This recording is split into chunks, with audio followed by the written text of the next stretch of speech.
teed, kui sa teistele ennast tutvustad, siis sa väga palju ütled seda, et sa oled Eestist pärit, sest et aktsendist saadakse aru, et sa ei ole kohalik. Ja see nii-öelda süvendas järjest seda, et ma olen eestlane. Ja tegelikult on väga äge olla eestlane, sest oleme väga väike, unikaalne riik. Ma olen uhke, et meie rahvusel on oma riik, et me saame rääkida omas keeles, meil on emakeelne kõrgharidus ja me saame ajada omi asju omal väiksel maalapil. Nii palju siis võib-olla minu tausta, aga täna mul paluti rääkida natuke sellisest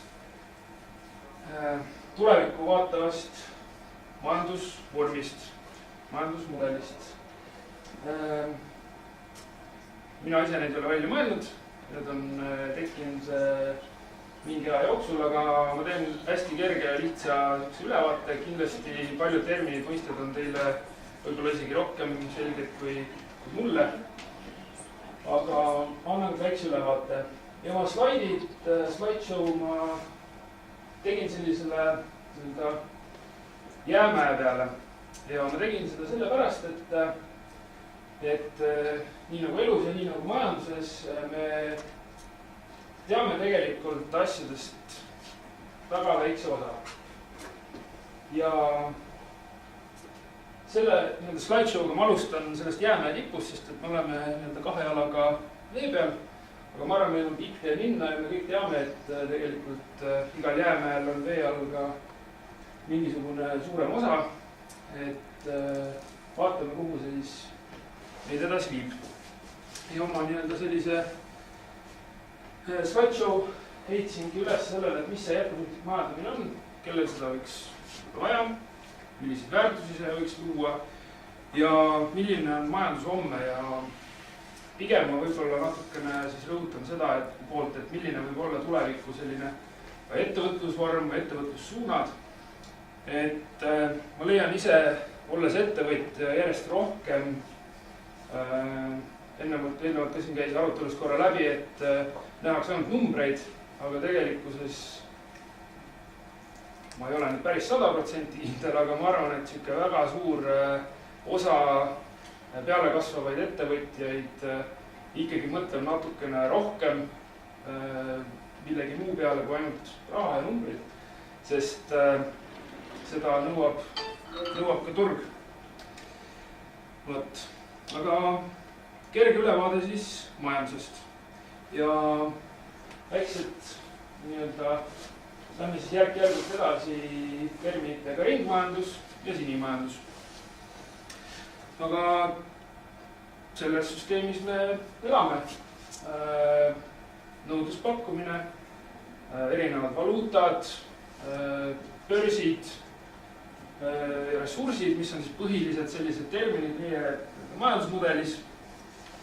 Ja kõik on üldjoontes seotud ikkagi inimesega, ehk siis inimese majandusjärje parandamiseks. Kõik need ressursid, mida kasutatakse üldjoontes 99% luuakse sellepärast, et inimestel oleks parem olla. Ja sellises lineaarses majandusmudelis, kus siis on tootmine, tarbimine ja äraviskamine, toodetakse siis jäädet, mida mitte kellelgi teisel vaja ei lähe. Ja vaadates loodust ja kindlasti te ka teate, et inimene on unikaalne liik, kes siis suudab toota mingit sellist jäädet, mida mitte kellelgi teisel vaja ei lähe. Et me kohe jõuame ka siit edasi sellise teema juurde nagu ringmajandus. Ehk siis üks hetk, siin võib-olla 40 aastat tagasi, mul on pärast siin üks näide ka, hakati vist aru saama, et tegelikkuses sellise mudeliga nagu edasi liikuda ei saa. Ja mõeldi välja siis, et see jääde, mida me toodame, tegelikult see on ju ressurss ja seda võiks siis kuidagi kasutada mingisuguseks tegevuseks. Ja välja on siis mõeldud selline teooria, mõnel pool seda rakendatakse, aga ringmajandus. Ja see on siis alternatiiviks siis sellele, et kui sellises lineaarses tsüklis on see jääde visatakse ära ja sellest praktiliselt midagi ei tehta, siis ringmajanduses võetakse see jääde kasutusele mingisuguse järgmise tsükli tooraineks. Ja sellises süsteemis siis nii-öelda rohkem mõeldakse ka kastist välja, ehk siis mitte ainult inimeste baasil, vaid ka kuidas nii-öelda jätkusuutlikult siis kõiki neid ressursse tarbida ja hallata. Siit aga edasi järgmine selline nii-öelda termin ehk siis sinine majandus või sinimajandus. Merebioloogid ja kindlasti nii-öelda ookeanide ja veekogudega tegelevad inimesed teavad seda mõistet pigem nende valdkonnast, sest et sinimajandus on termin, mis siis on mõeldud selle jaoks, et kuidas ookeanide ja merede ressursse kasutada jätkusuutlikult.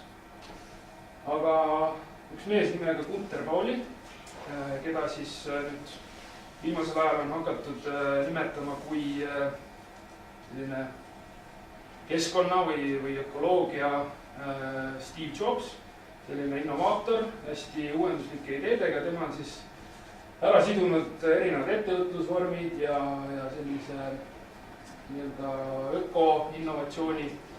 Ja tema vaatab seda selliselt, tema teooria nimi on ka siis sinine majandus ja tema vaatab siis pigem seda selle nurga alt, meie planeet kaugelt vaadatuna on ka sinine, meie taevas on sinine, meie mered on sinised, aga nii-öelda kõik, mis meile paistab kaugemalt on sinine ja võiks mitte seda kasutada, et see tegelikkuses on ju tervik.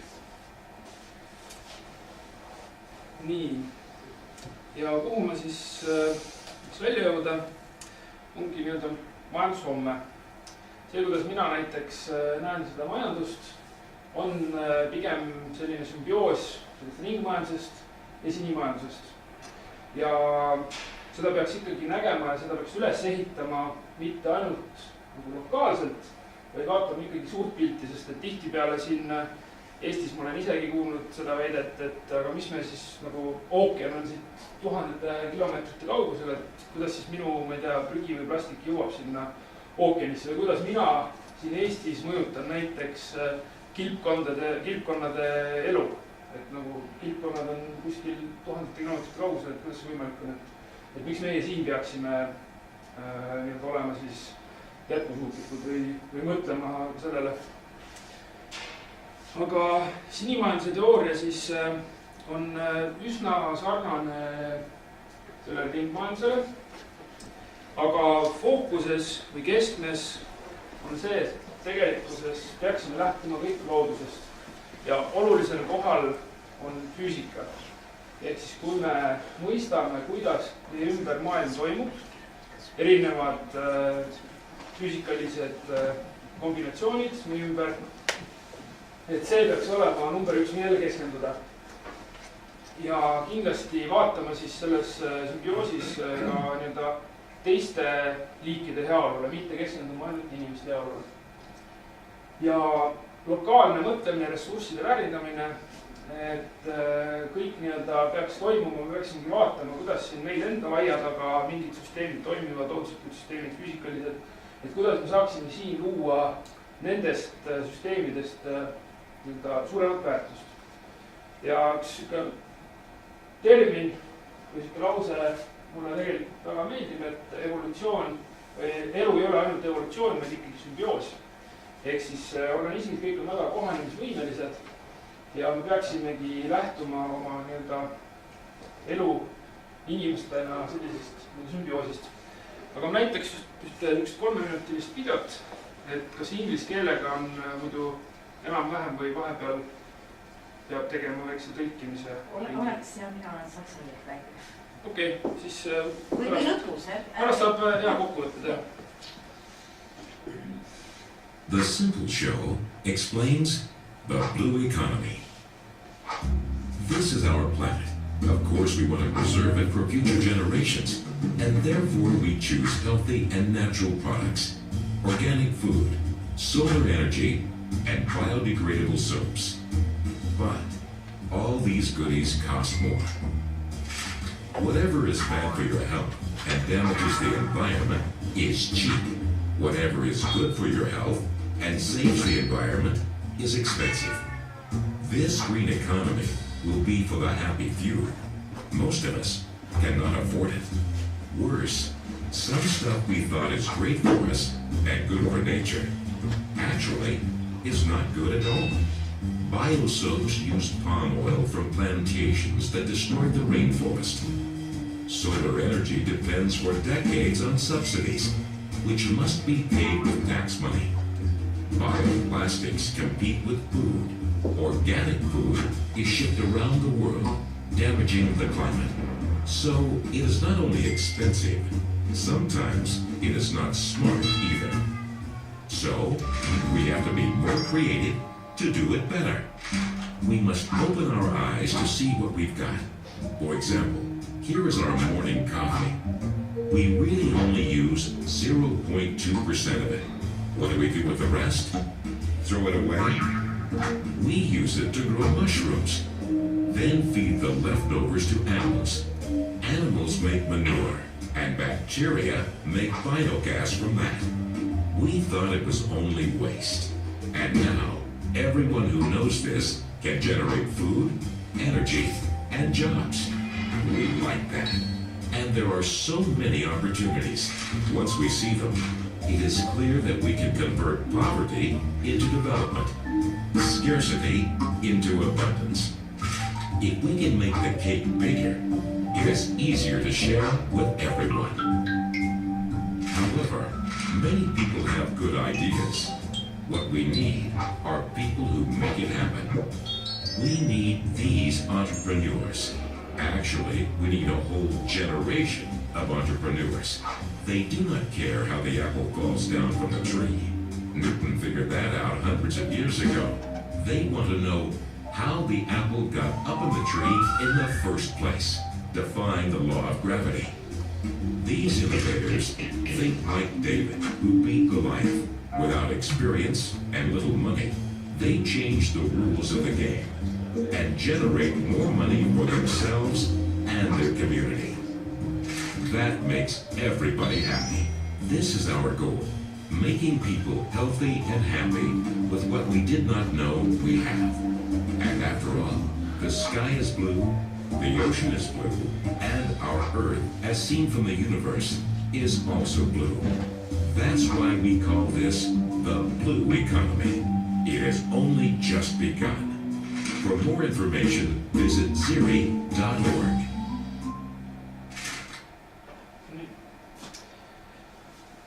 Lühidalt siis video kokkuvõtte, rääkisin ka natuke eelnevalt seda, aga siin ta lihtsalt tõi näidetena rohkem lahti seda, et kui me näiteks vaatame praegu rohelist majandust, kus me ostame ökoseepi, tarbime mingisuguseid ökotooteid, et need transporditakse ühest kaugest maailma nurgast siia Eestisse näiteks, et see tegelikkuses nagu ei ole ikkagi nii säästev, kui ta võiks olla.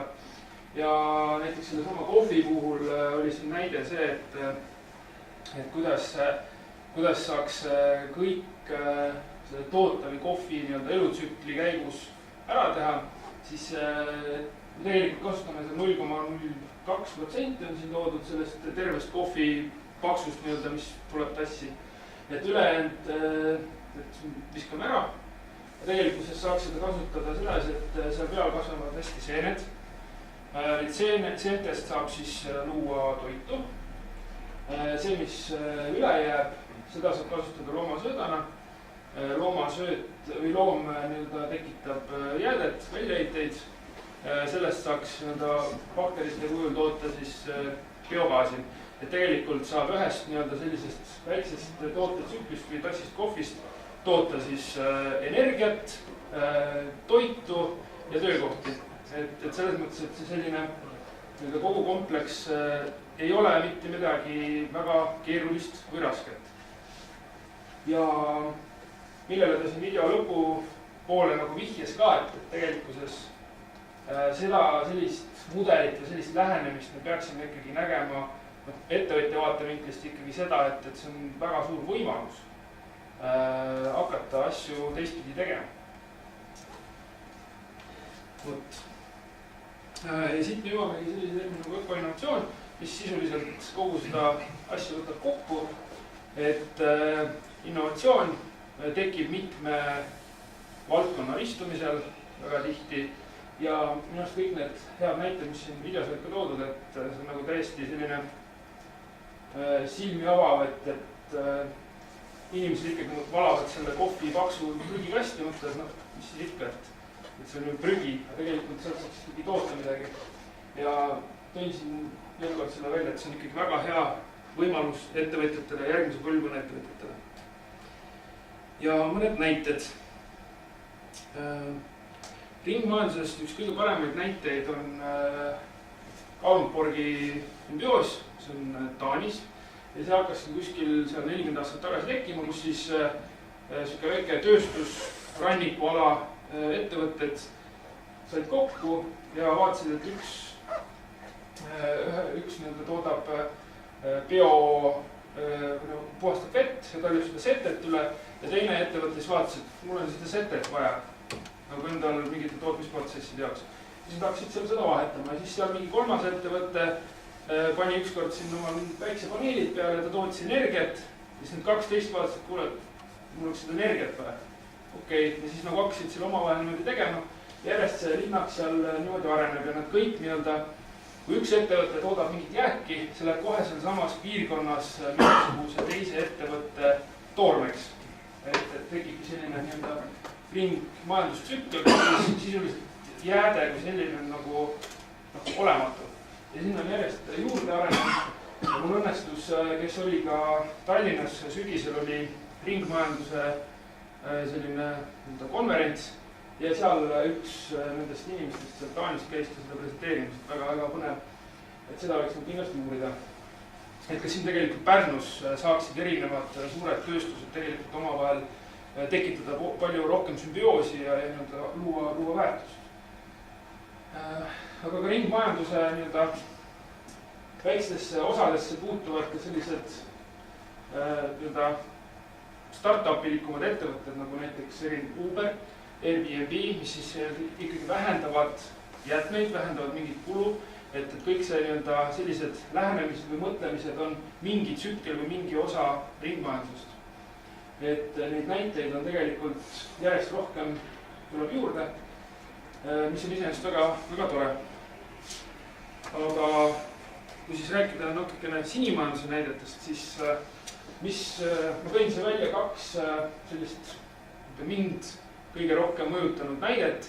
Kui ma käisin eelmisel aastal, aasta lõpupoole, kus sama Guter Pauli käis Tallinna ülikoolis, Tallinna Tehnikaülikoolis andus loengut. Ja ennem seda ma olin nagu mõnda sellist YouTube'i loengut tema puhul kuulnud, aga see, kuidas ta rääkis, see oli väga inspireeriv. Ja mul jäid just meelde need kaks näidet, et kuidas siis Hiinas toodetakse karjäärides tekkivast kivitolmust ja kivi jäägist paberit. Omadused on täpselt samad nagu on tavalisel paberil, aga teda on võimalik lõputult ümber töödelda, sest ta on mineraalaine. Mineraalaine nagu keemiliselt ta ei lähe katki, et siis teda on võimalik lõputult ümber töödelda. Ja tegelikult see jääk seal ju tekib kogu aeg nendes kaevandustes. Ja sain teada, et Hiinal on 10 aasta pärast või isegi vähem plaan kivipaberile üle minna terves riigis. Et juba kooliõpikud on selle paberi peale loodud ja väga vinge lahendus ja selle tootmiseks ei ole vaja kasutada vett. Et kui siin Pärnu lähedal üritati luua seda tselluloosi tehast, siis karjääre me küll kahjuks avada ei tahaks, aga äkki seda karjääri tolmusid kuskil olemasolevates karjäärides saab, et miks mitte teha hoopis selline lahendus. Ja seda saab panna siis ükskõik iga linna juures võib-olla mõni. Et selline äge näide. Ja teine näide on selline Leafi laadne või Leafy on ta nimi ja tuleneb siis Wi-Fi'st, aga on praegused leekpirnid võnguvad sekundis kuskil 1 miljon kuni 2 miljonit korda. Üks ettevõte, ma ei mäleta, kas see oli vist Hiinas või oli Euroopas, on siis välja mõelnud sellise leekpirni, mis siis võngub kuskil 1 miljard kuni 1,5 miljardit korda sekundis. Ja mida see tähendab? Tere!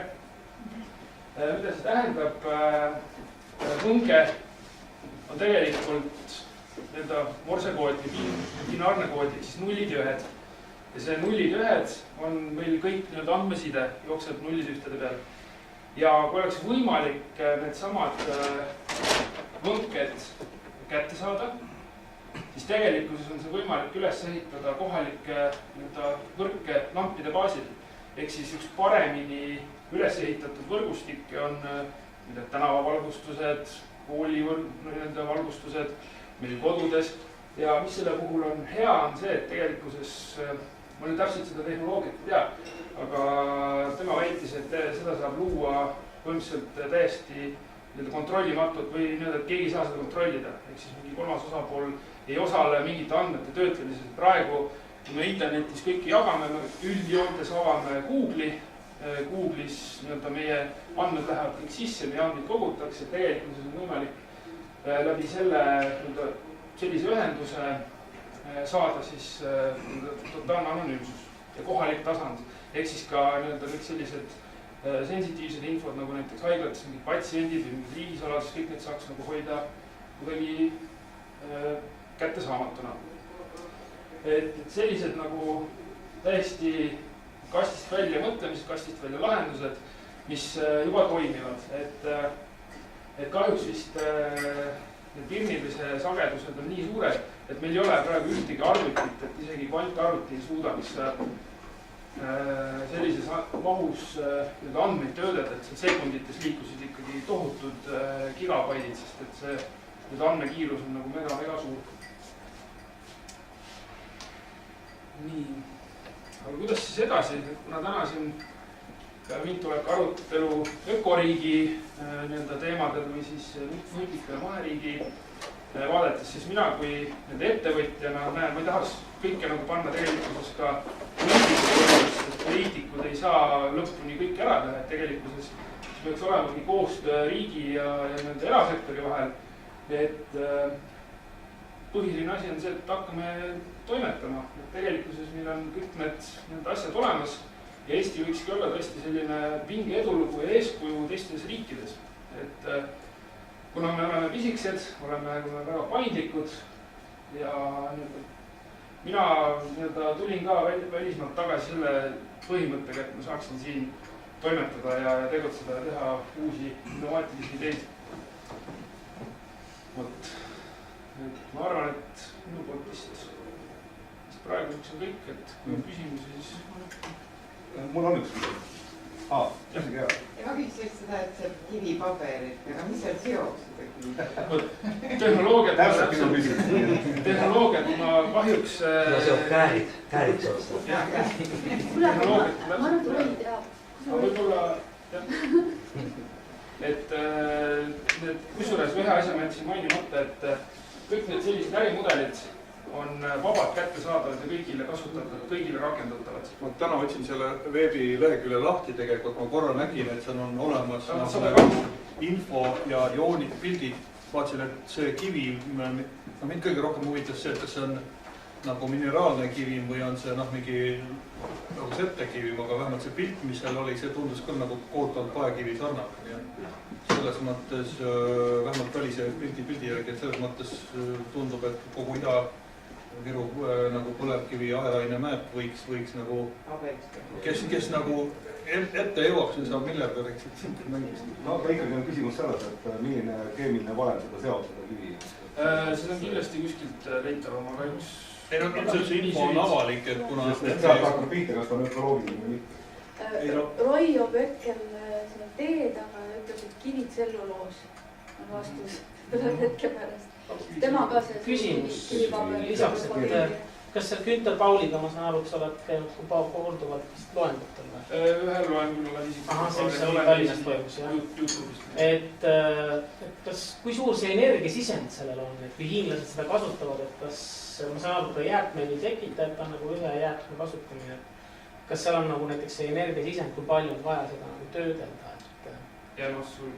Et selles mõttes, et ma tean, et kivitolm on niivõrd efektiivne asi, seda kasutatakse ka näiteks põllumaade uuendamisel, ta on mineraalaine ja hästi hea nagu ka põldude efektiivseks tegemine, et kuidas, et tõenäoliselt seal on, kas seda kivitolm nii kergelt ikkagi?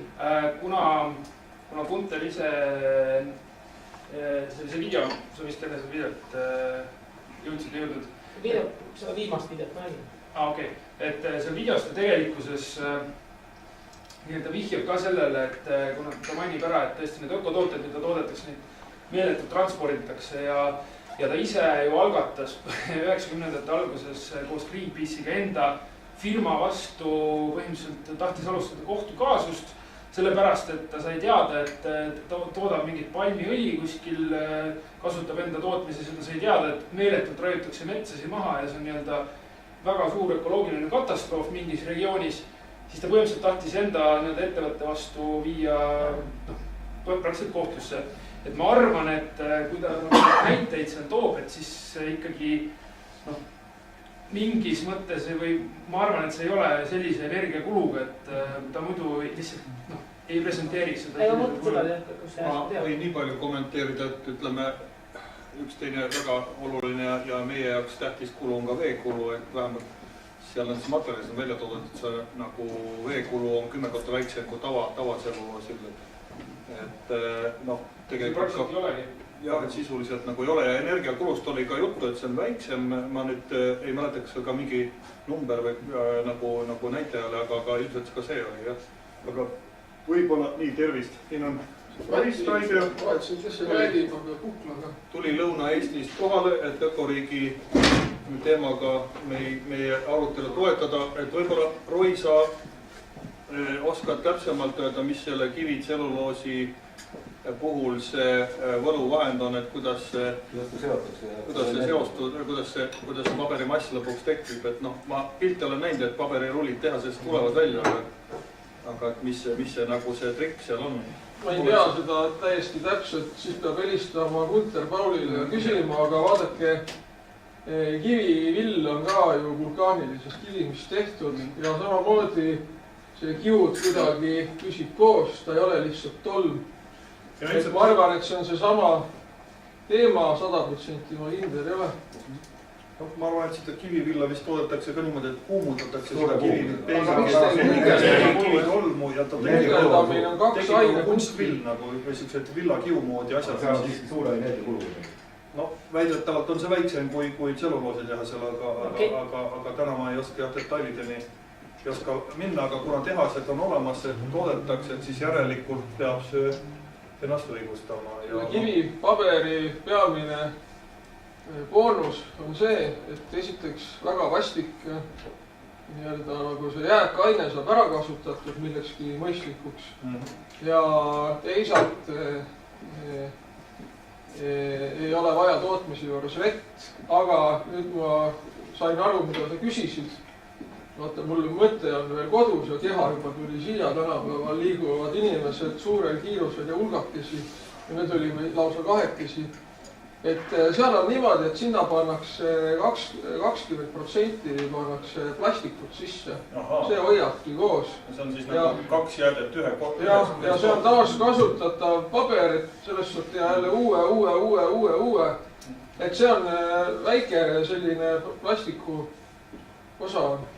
Just kiire Google'i otsing ütles praegu, et seal on umbes 18% mittetoksilist ümbertöödeldavat vaipu, mingi HDPE näiteks. See on plastik. Ongi plastik, jah.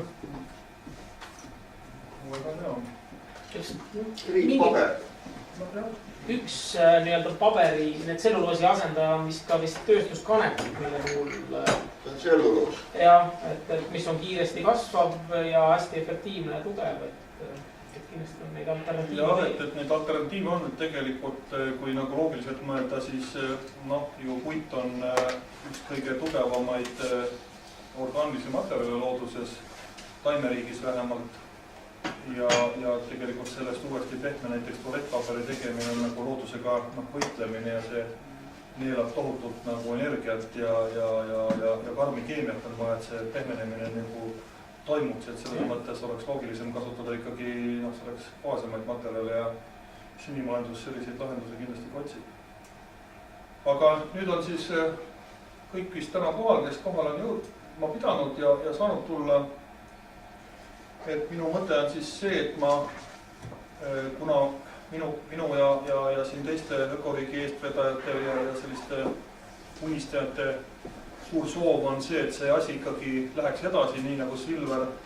Mul on väga hea meel, et ta on ikkagi otsustanud Eestisse tagasi tulla ja oma kodukanti uuesti tegutsema hakata ja selliste, kui sa näed, et ikkagi noored inimesed ka saavad aru, et see Eesti ütleme elu ja Eesti edu vajaks nagu uuendamist, et meil on teatud edulood ju olemas, teiselt poolt täna me oleme kinni kiilunud oma arengus, et me tegelikult peame midagi tegema ja samal ajal on siis noored inimesed, kes on näinud maailma, valinud ennast, on ettevõtlikud ja ka startup kultuuriga seotud, et see nagu sisendab julgust. Jah, palun. Kes küsis kivipaberi kohta või miks see üldse jutuks siin tuli? No ikka see, et mis alternatiivid, et kas me teeme Pärnumaale või Tartumaale tselluloosi tehase nii-öelda puidu jaoks või teeme seda kuidagi nutikamalt. Mida sellest kivipaberist räägiti? Kas see oli paar-kolm lauset või oli pikk? Näide. Ja te ütlesite mida? Nii kokkuvõtlikult. Et oleks mõistlik. Kuna see näide, ma käisin Gunter Pauli loengut kuulamas, siis see näide avas väga palju silmi. Tahate, ma täpsustan. Võib. Et purustatud kivi on siis see, millest tehakse paber, aga võivad ka olla kaevandusjälgid. Näiteks Ida-Virumaa. Ida-Virumaa on ju puhas tooraine ladu. Nii, eesmärk mitte üksnes rahvusvaheliselt müüdavale puidu tselluloosist toodetavale paberile kohalikult valmistatud alternatiivi pakkumine, vaid ka paberi tootmise CO2 jalajälje vähendamine. Kuna kivipaberi tootmiseks pole vaja puid pole vaja ja kulub väga vähe vett, leevendab algatus survet joogile allikatele ja vabastab tohutul hulgal maad kui loodusvara. Maad kui ressurssi saab kasutada kas põlismetsade taastamiseks või põllumaa laiendamiseks, millel kasvatada kohaliku elanikkonna jaoks toiduaineid. Tänu sellisel süsteemsel arvutimudeli poolt toetatud lähenemisel põhineval algatusele toota hinna ja kvaliteedi poolest konkurentsivõimelist paberit, et see ei ole mingi kemmergupaber, see on konkurentsivõimeline paber. Säästetakse 20 puud ja 60 tonni vett 1 tonni toodetud paberi kohta ning kasutatakse 60% vähem energiat.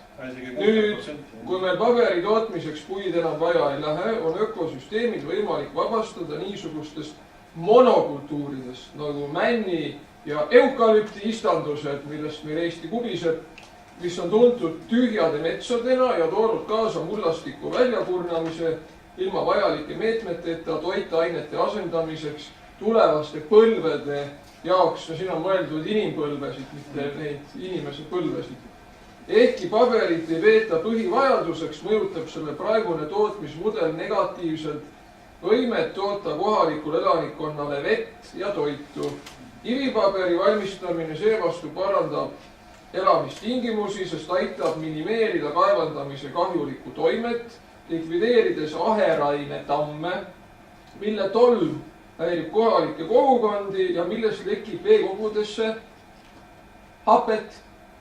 Uusimad leiutised võimaldavad segada purustatud kivimeid sünteetiliste või taastuvate polümeeride ja õhuga, vähendades kivipaberi keskmist kaalu võrreldes tselluloosipaberiga. Näete, kergem tuleb. Tänu sellele pole kivipaberi projekt mitte üksnes jäätmete väärindamise võimalus. Lisaks võimaldab see parandada veega varustamist ja vee puhtust, muuta maa kättesaadavaks toidu tootmiseks ning parandada elamistingimusi, luues samas 1000 töökohta iga 100 000 tonni kivipaberiks ümbertöödeldud kivimi massi kohta. Tulemuseks on toode, mis on 100% ümbertöödetud ilma vett vajamata. Olen selle samal teemal rääkinud juba nii Sotsiaaldemokraatliku Erakonna, Keskerakonna, Reformierakonna kui veel paari teise erakonna juhtidega ja eriti just nende inimestega, kelle valijaskond ja tähelepanu on olnud siiani Ida-Virumaal, näiteks lugupeetud daam Yana Toom. Ja see idee on pannud küll kõrvu liigutama poliitikuid ja mina arvan, et teeme ära. Näiteks EKRE, teate, selline võimas erakond on. Olen EKRE-st pikka aega suhelnud Leo Kunnase ja Jaak Valgega täpselt nendel samadel teemadel. Ja kui näiteks eetikafarmide rajamist Leo Kunnas pidas selliseks natukene ulmeprojektiks, siis Kivipaber ütles, et kirjutaks kohe alla. Nii et... Käes oleks ta pabertööd ise? Olen küll, jah. Olen käes hoidnud. Ongi nüüd õhem või? No ta on selline, mina ei tea, nagu paber, aga natukene libedam võib-olla. Kaua selline metsa all mädaneb, see orgaanika seal sees? Aga see ei ole mõeldudki mädanemiseks, see on ümbertöötlemiseks. Aga see on see lekkimine süsteemist toimub paratamatult. Jah, vot seda mina ei tea. Meres prügisaare ei teki, kivi peab põhja, aga... Aga Eestis on ju väga hea paberi kogumine on kõige võimsam. Et kas ta võib tekitada hoopis jäätme uue hulga, mis looduses ei lagune, sellepärast, et sinna lisatakse ju plastik, naftatootmisjääde, mis paberina tavaliselt läheb ahju või... Aga see on ringmajandus. See on ringmajandus. Praegu me lihtsalt toodame puidust ja veest tselluloosi, teeme sellest pappi, kartongi, paberit ja sisse läheb kas ahju või kuhugi, eks ole. Kas see paber põleb ka? Ma ei tea, pole proovinud. Pigem reklaamid samamoodi kuidagi moodi kui... Et kuna ta ei ole lihtsasti lagunev, siis ta on ka ütleme paremini peab vastu, et täna paberkotti mitu korda kasutada ei ole väga lihtne. Teine asi, et kuna ta nii kergesti ära ei lagune, siis on temaga, mäletan seda Kütterpauli raamatust, et ta on väga hästi mitmekordselt kasutada, et kui ta ka läheb kehvaks, et siis paned uuesti masinasse, töötad uuesti läbi. Aga samas kilekott on ka ju mitu korda pannud. Ei on muidugi, et jällegi, et siin ongi see tegelikult see öko ja sinimajase teema puhul alati tuleb kaaluda. Et täna... Aga ta mingi hetk plastik kaotab oma väärtuse ära. Täna on ikkagi see, et meile, ütleme, puidutööstussektor üritab nagu luua sellist uut nagu paradigmat, et jah, et plastik on väga paha ja plastiku nii-öelda ei lagune ja mikroosakesed on väga pahad. Teiselt poolt, kui me selle totaalselt püüaksime asendada puiduga, siis see tähendaks, et jällegi metsaterurikkusest ei jääks midagi alles, et tegelikult ikkagi alati on küsimus selles balansis ja sellistes nagu tarkades valikutes. Ma saan nii aru, et kuna praegu ookeanis on suured prügimäed, eks ole, siis selle kivipaberiga on see lugu, et see vajub põhja, ei tekita ookeani pinnale ühtegi prügimäed. Me eeldame, et ta jõuagi sinna ookeanisse, et see on nagu esimene asi ja tegelikult ikkagi olgem ausad, et see meie Eesti teeme ära on ikkagi hakanud, ma arvan, ka maailmas seda kultuuri natukene muutma ja kahjuks Rainer Nõlvak meie siin, ütleme praegu aruteluringis, aga tema nagu selline nägemus on ka sellest, et see jäätmemajandus peab muutuma, et täna arengumaades visatakse ikkagi ja ka teistes riikides tohutu hulk plastikut ära, mida tegelikult saaks kasutada ka uuesti nii-öelda taaskasutuseks, uuesti tooraineks. Tegelikult peaks siis selle nii-öelda tekitame sellise kokkuostusüsteemi ja võib-olla ka pandisüsteemi, nii nagu ta Eestis enam-vähem toimib, kui piirikaubandust mitte arvestada, et tegelikult vaestel inimestel oleks väga hea meel, kui nad sellest mingit nagu mõistlikku väikest tulu saavad. Täna on see pigem selline korraldamatus pigem. Võib-olla on küsimus võib-olla energiasisendites, ehk siis selles mõttes, et tuleks võib-olla leida uusi energiaallikaid, näiteks naftapõhise majanduse muutmine näiteks vesinikupõhiseks, siis kaob ka plastikuga probleem ära näiteks. No siin on jah väga suur küsimus ja täna tegelikult on väga dramaatiline olukord, et Eesti, ütleme, meie riigijuhid on teinud meie selle otsuse ära, millega mina kindlasti nõus ei ole, ma arvan, et enamik siin saalis ka nõus ei ole, et tegelikult eelmise aasta lõpus see oli, kui ma mälu ei peta, üsna vaikselt ja otsustuskorras ilma pikema diskussioonita anti ju Eesti Energiale aktsiakapitali suurendades umbes 180 miljonit eurot ja alles pärast seda siis hakati nagu tasahilju kommunikeerima, et plaan on hakata siis Auvere uut põlevkiviõlitehast tegema ja püütakse siis sellist narratiivi luua, et see põlevkivi kasutamine siis nii-öelda õliks ja energiaks korraga, et see on ikka nagu teaduse tipp ja innovatiivne ja keskkonnahoidlik. No, minu jaoks see mull purunes eelmise aasta oktoobris, kui ma seal Ida-Virumaal ringi liikusin ja ühel õhtul läksin seda Auvere jaama pildistama ja see toss ajas mul ikkagi nagu väga kiiresti hingamise nagu täiesti tasakaalust välja, et tegelikult see oli ikkagi müüt. Ja tegelikult ikkagi ei ole võimalik tänaste teadmiste, tänaste tehnoloogiaga seda põlevkivi sealt maast niimoodi kätte saada, et see ei raiskaks tohutult vett, ei tekitaks suuri kahjusid elustikule.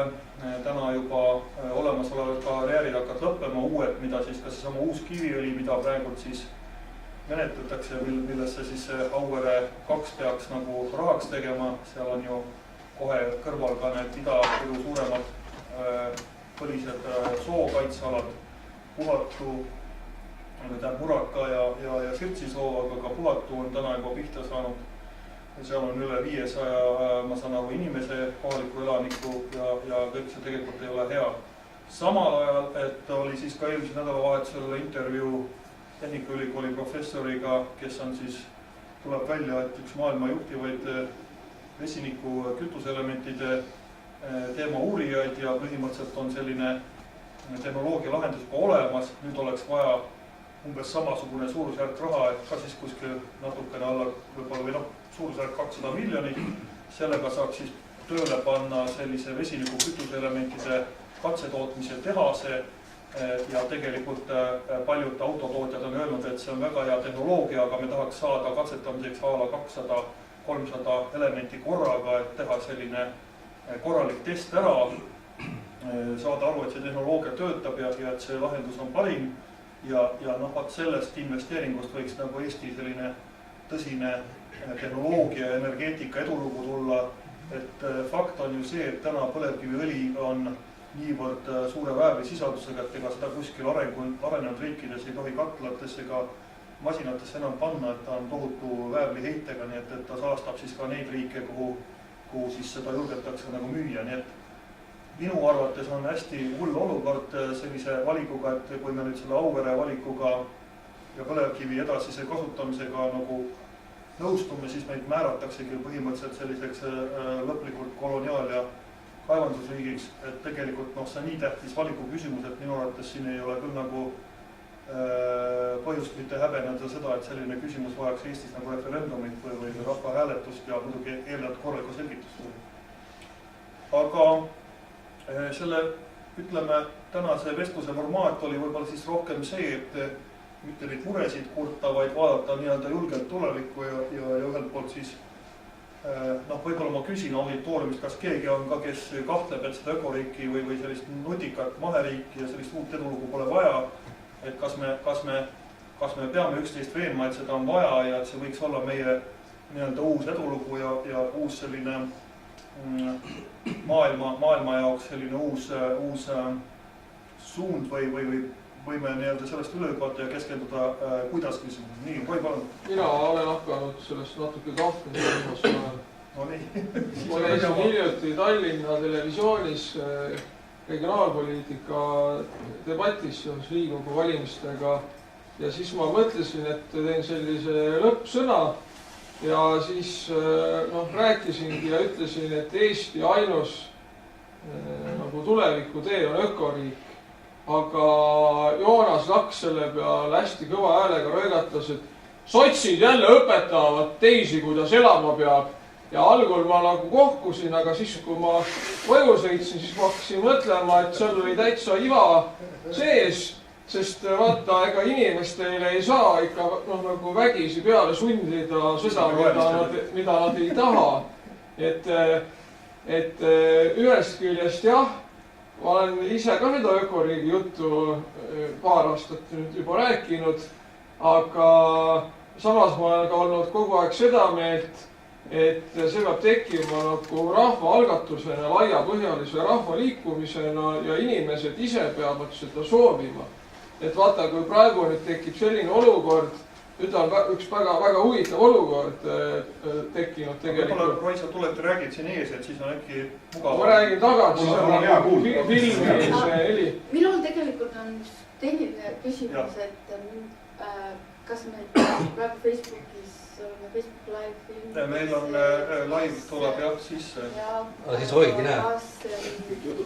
Me nagu meie Roiga esinesime ja mina olen Petrone, keda ka kutsuti, Roid kutsuti. Ja et kas see ongi nüüd siis, see on meil see debatt või tuleme me kuidagi ette sinna veel mitte nii-öelda debatt, vaid ajaloolinnak pigem. No pigem ajaloolinnak on vist. Pigem ehitus. Debatt on ka et lihtsalt ma praegu täpselt ei saa aru sellest tehnilisest kortneriga minister. Tule istu siia, tõmbame natukene siia poole. Ei tutvust peame ka ennast, aga teil ei ole nüüd kuidagi tutvust. See on kriinik kiirelt. Kus sa teist? Ma ei tea, lähme kõik siis siin on tegelikult ikkagi siuke arutelu. Aga minu arust võib ka üldse niimoodi teha, aga selles mõttes selline, kuidas siin... Ega nii olid tegelikult mõeldab, lihtsalt toolide asja, siis figuratsioon oli selline täitsa meelest ära.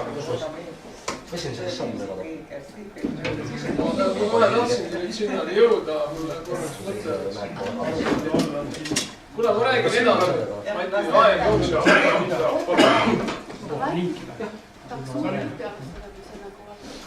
Aga sa võid oma nii-öelda sõltumatu klipi teha ikka, jah? Kuulge, ta EKRE omadest keegi ma siin ette. No ta on ilus. Kes teist tahab minna? Kas keegi tahab veel tulla? Meil on veel siin ruumis.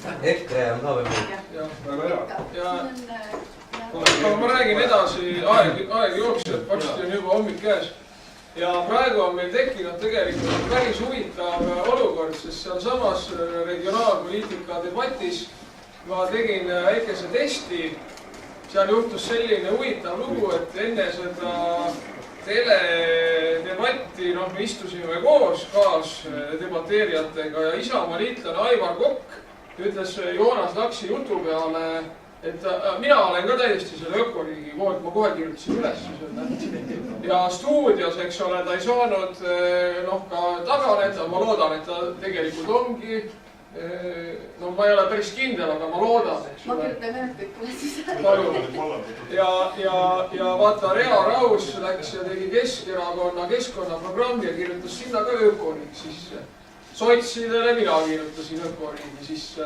Rohelistel on ökoriik olnud algusest peale, ma usun niimoodi. Elurikkuse erakonnal on ökoriik või maheriik, see on sama asi. Ja siis, kui ma palusin stuudios, sealt puudus ainult Reformierakond, kes boikoteerib Tallinna Televisiooni. Ja palusin tõsta käed kõikide erakondade esindajatel, kelle arvates Eesti peab arenema ökoriigiks, siis enamus käsi tõuses, eks ole. Ja vaadake, milline olukord meil on Eestis tekkinud. Et varem see ökoriigi jutt oli mingisugune natuke nagu umbluutajate või selliste hippide või mingisuguste marginaalide mingisugune luulu natuke. Anna mulle siis lihtsalt sõna, et millal ma võin rääkida, et siis ma ei hakka ise vahele. Tere, Rea. Nii, Rea Raus tervitab ka. Tervitan. Tervist. Aga nüüd on meil tekkinud olukord, kus Riigikogu valimiskampaania valimisdebatis enamus erakondi ütleb, jaa, me toetame seda täiesti uus riiuli tasandil, eks ole. Ja on tekkinud oht, et äkki hakkabki toimuma mingi sisuline liikumine selles suunas. Aga nüüd, kas meie ühiskond on selleks valmis? Kas inimesed seda tegelikult ikkagi soovivad? Vaat kui me nüüd ei ole väga tähelepanelikud, siis võib tekkida selline vastujõud või vastumõju, kus rahvas hakkab möllama, ütleb, et minge kuu peale oma hullude mõtete ja luuludega, te solgite meie elu kvaliteedi ära. Ma ei taha sorteerida võib-olla prügi, miks te sunnite mind? Ma ei soovi võib-olla minna selle riidest kotiga poodi, ma tahan kilekotte, mulle meeldib, me oleme harjunud niimoodi. See on päris hea küsimus, et siin on nagu väga lihtne see vint üle keerata, nii et ma olen Joonasele väga tänulik selle repliigi eest. Ma ei tea, kas ta seda päris nii mõtles või mitte, aga siin on täiesti tõetena sees, et kui hakata inimesi õpetama sundkorras ülevalt alla, kuidas tuleb elada, siis väga vabalt võib juhtuda, et ühiskond näitab hambaid selle jutu peale. Mis sina arvad? Mina arvan seda, et mina olen bioloog ja mina nüüd süvitsi läinud nendes et mis on minul üks kõige põhis asi, mida kõige ma näinud, et noored on palju rohelisemad ja ökomad, kui on vanem põlvkond. See on üks. Ja teine asi on, mida mina olen jälginud, et tegelikult kõigis neist arenenud riikides, no Taani, Norra, Rootsi, Soome, mitte Eesti ka natukene, on tegelikult viljakus langenud inimesed. Kui me ütleme, et Eesti alles jäämine või püsimine on ju tegelikult selles, et ka me paljuneme, kas meil on lapsi. Ja kuna mina olen pärit ju ikkagi nõukaajast ja kunagi ma hakkasin mõtlema, et Aafrikas, kus on nälga, aga paljunevad mis hirmus. Tähendab, see peab olema bioloogiline funktsioon, mida nälg ära ei võtma. Ja samas nüüd arenenud riikides meie heaolu ühiskonnas inimesed ei saa enam lapse tegemise hakkama. Bioloogselt liigil ongi põhiülesanne on ju järglase. See on kogu evolutsiooni alus. Ja nüüd on niimoodi, et minu eluaja jooksul, no näiteks minul ei ole kunagi allergiasid olnud, minu lastel ei ole allergiat, kuna mina olen üles kasvanud oma nooruse nõukaajas, kus ei olnud seda keemiat nii palju, kui tuli koos selle vabaturumajandusega. Aga minu üliõpilastel, kes sündisid lapsed, olid kõik allergikud ja mitte ainult mitu asja. Ja ma mäletan väga hästi, kui ma käisin Taanis, minu juhendajal oli 2 poega, mõned allergikud, küsis minu käest, et kuidas teil siis Nõukogude Liidus tundnud. Mina ütlesin, et ma ei tea mitte kedagi, kes teaks kedagi, kes oleks allergiga, me ei tundnud seda asja. Me ei tundnud, et tegelikult depressiooni või näed. Ja mis see nüüd on tulnud? Ja nüüd on meil nii palju ka keemiat, et me juba muudame Läänemeres, me mõõdame antidepressantide koguseid. Me mõõdame östrogeen, näiteks mis on minust kõige hullem asi, mida mina olen püüdnud ka meedias teha, et ka see sünteetiliste hormoonide kasutamine. Kui mina õppisin füsioloogiat, siis öeldi, et kuidas see aju ripad ja kuidas nii peen, et üks molekul, aktiivne molekul tilgutakse sulle verre ja see paneb sul käima nii ja naa ja nii. Ja nüüd järsku inimene mõeldud, et hakkab seda sööma lihtsalt kamaluga suhu, kus ta üldse ei peaks olema. Aga ta läheb teiselt poolt välja. Ta läheb merre. Ja näiteks Läänemeres ka juba 30 aastat tagasi, kui olin esimest korda Rootsis konverentsil, öeldi, et kalad näiteks reovee Stockholmis ja reovee väljavoolude juures hakkavad mereloomad muutuma emasteks. Paljud kalad on juba niisugused, et neil on näiteks võtad kala, lõikad lahti, niisa sees on kalamarjaterad. No mul on pilte, ma loen, kus tegin ja ma olen jälginud nüüd kord. Ja nüüd üks 10 aastat tagasi, kui Soomest ei tuli, siis üle Eesti mehed olid kõik korras. Aga juba Soomes hakkas tulema see viljatus. Ja nüüd minul see ükskord see huvi oli just, et meie doktor Puna, androloog, tema kunagi Horisondis aastat tagasi, ta seisis seal niisugune nagu pärlitee oli tal käes, nüüd oli tegelikult munandid niisugused mulaažid. Ja siis ta ütles, et kui meie elu läheb nii edasi arengut, siis aastast 2050 ei ole Pariisis enam mitte ühtegi suguvõimelist valget meest.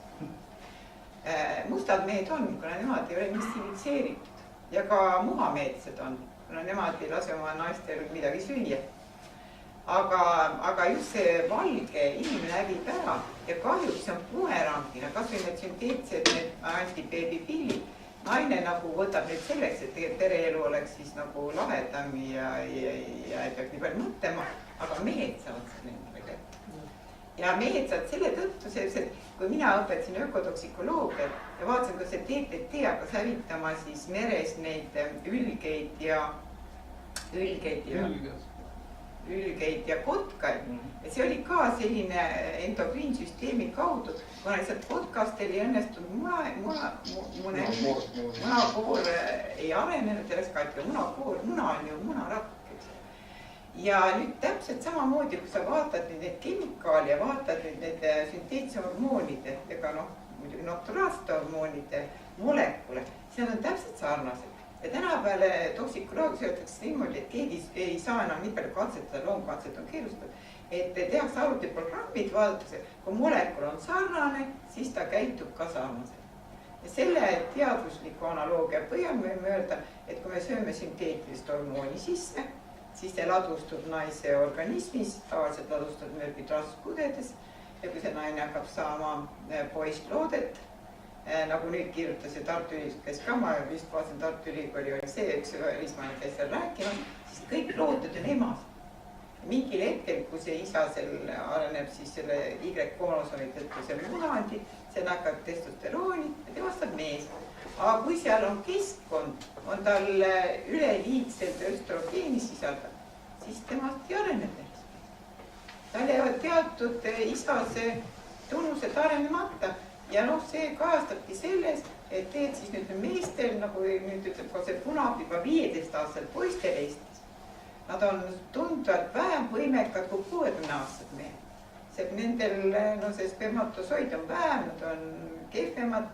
Ja nii nagu see välismaa ütles ka, et oleks siis võtta siis noor naine ja hakata siis on aega katsetada, et võib-olla ükskord läheb pihta ka sellele munarakule ja saab selle lapse kätte. Aga kui ta on nii nagu tänapäeval on, et naised tahavad ka kaua aega töötada, karjäärid ja siis tähendab selle viimase minutini, siis meil ei ole enam aega katsetada, see naine kukub vahepeal ära oma viljadusega. Nii et tegelikult ma ütleks, et sellest räägivad väga vähesed ja kui mina sellest kirjutanud paar korda lees, siis need gynekoloogid hakkavad mind ründama ilmsesti. Aga ma ütlen, et see on tõine probleem praegu. Aga õnneks on veel mehi, kellel on veel abemesid, mõnel mehel on. Aga õnneks Eestis on veel hästi ja Türgis on veel paremini ja nendes riikides on korras, eks ju.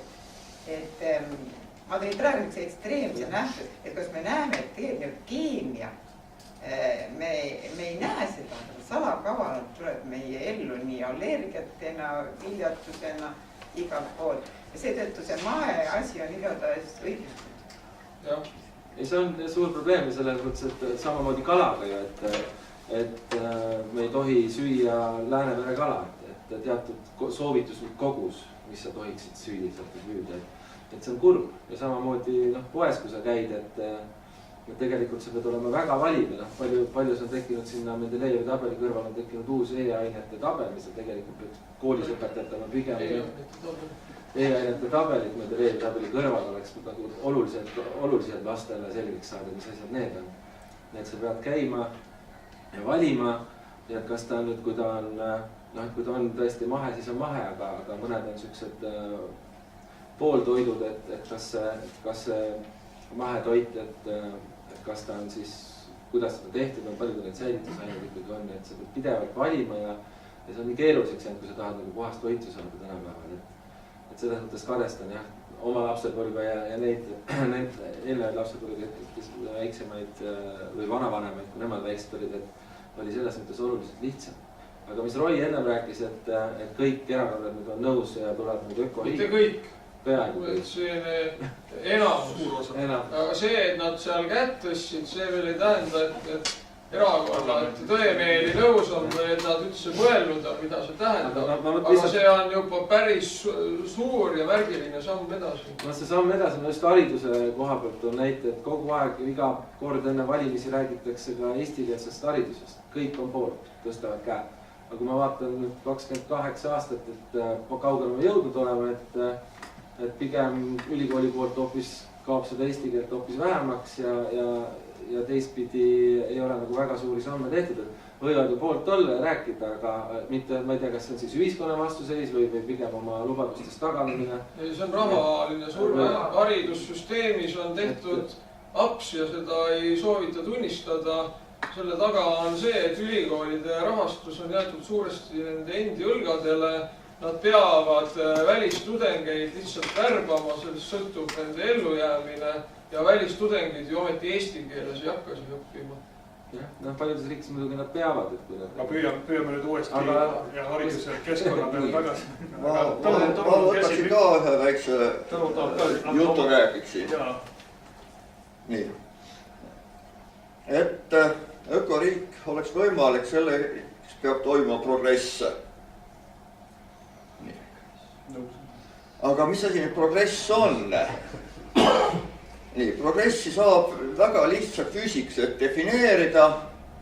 Progress on kas uute energiaallikate kasutusele võtmine või teine võimalus progressiks on see olemasolevate energiate suurema kasuteguriga kasutamine. Selle alla käib ka taaskasutus, eks ole. Nii et need kaks asja need on. Progress ei ole suurema rahalise kasumiga tootmine. Suurema rahalise kasuteguriga. Sest raha on üldiselt sotsiaalne, subjektiivne kokkuleppe ja sellega saab kokkuleppes kõike olla. Nii et raha saab joonistada ja maha joonistada samamoodi. Nii et kokkulepped püsivad nii kaua, kui kellelegi kasulik on. Nii, ja kuna SKP-deks mõõdetakse siis rahas eelkõige, siis SKP ei mõõda mitte progressi. Nii et see. Nüüd selleks, et progressi saavutada, on vaja mida? See on vaja teada. Ehk teave peab olema võimalikult kättesaadav. Vaid teabe vaba liikumine tagab uue loomise võimaluse. Aga nüüd, mis õhtumaal praegu toimub või üldse maailmas, on see, et 19. sajandile sobilikud autoriõiguse, lihtsustatud 19. sajandi lõpu autoriõiguse seaduseid rakendatakse 21. sajandi alguse inforuumis. Kusjuures see subjekt, kelle jaoks ta oli ühiskonna seisukohalt võttes oluline, see on muutunud selliseks lisandiks seal juures, põhiliseks on saanud selles autoriõiguses, autoriõigus on muudetud kaubaks, mitte ta ei ole mitte tunnustus, vaid ta on kaup. Ja selle tulemusena seesama rahaline kaup ehk sellise mingisuguse ebamäärase kokkuleppe objekt. Nii, nüüd see tähendab, et selline teave peab vabalt liikuma hakkama. See on üks oluline asi. Ainuke asi, kus kohal võib-olla see teabe vaba liikumisega tekib probleeme, on see, kuidas selle kuritegevusega hakkama saada. Kaasa arvatud ka raha juurde trükkimise probleemid, eks ole, kuidas selle vastu võidelda. Seal on teatavaid selliseid,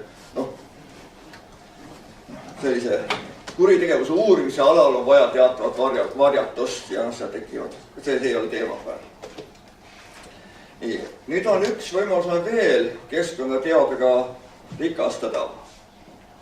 See on kohalik teave. Selle kohaliku teabe kasutus on viimase sajandiga lootusetus alla käinud. Eriti võib viimase pool sajandi, 50 aastat võib-olla nii. Kohalike maastike, igatiste energiaressursid kõige laiemas mõttes selle kasutamine. Ehk vanasteks põllumees põllule vaatas, eks ole, et üks mäe otsas on nüüd, eks ole, on harimiskõlblik, seal harime täna, orus on natuke niiskem, siin läheb nädal pärast traktor peale. Või hobusega tähendab, siis oli ka traktor, mis olles väike traktor. praegu eks ole kõik suure traktoriga otse korraga, kui hästi kasvame läheb, paneme väetisega jõuga peale, anname jõuga. Maastiku teave kui selline, maastiku tegutsemise on alla surutud, on selline naftaenergia, millega sealt pekstakse seda maastikut välja, midagi, mis saab. No, see toitaid või ka nafta tulemus praegu, see. Nii et seesama tuleb seal lõpetada see kohaliku teabe primitiviseerimine ära, tuleb seda taas kasutama hakata. Nii. Kas küsida võib vahele? Aga mitte nüüd ettekandjale, aga võib-olla ka teistele. Et räägitakse sellest ökoriigi ideest nüüd, teemast natuke kõrvale, et kas on mõeldud ka nende, eriti kes kasutavad seda loosungit ökoriik, et nendele praegustele vastuoludele, et ühest küljest on see liberaalne, turumajanduslik, kasumitaotluslik ühiskond praktiliselt kogu maailma ulatuses. Ja siis on see ökoriik, mis ma saan aru, et ta puudutab ka sellist kogukondlikku ja sellist ühistulist majandamist. Et siin kasutas härra Mati start-upide ideed sellega seoses, et start-up on puhtalt ju idufirmadele, et töötab firma üles ja müüb selle raha eest maha. Et kas ei või olla seal mingisugust vastuolu ühest küljest ökoriik ja siis inimeste mentaliteedil, mis ikkagi põhineb veel kasumitaotlusel ja sellises raha keskses majanduses? No kasumit peab loomulikult taotlema, aga nüüd on küsimus selles, kuidas kasumit mõõta. Ega startup ei tähenda alati seda, et kohe peab maha minna. Ma mõtlesin ka, et minu arust startup tähendab alustamist, mitte seda, et kindlasti peab pärast ära minema ka hästi. Nii, kasum on absoluutselt vajalik asi. Ainult, eks ole, kuidas kasumit mõõta. Kas mõõta teda nüüd kas mõõta seda tuba siin nüüd ühe sirge joonega või kasutada ruumilist mõõtmist, mitmeid mõõtmeid. Ja praegu rahaline mõõtmine on selle väga tugevalt majandust primitiviseerib. Kuidas teistmoodi keerukamalt mõõta, kui raha võim on, siis öeldakse, et keerukalt ei saa, sest see võtab raha võimu vähemaks. Silver võib-olla kommenteerib. Startupinduse koha pealt tõesti seda, et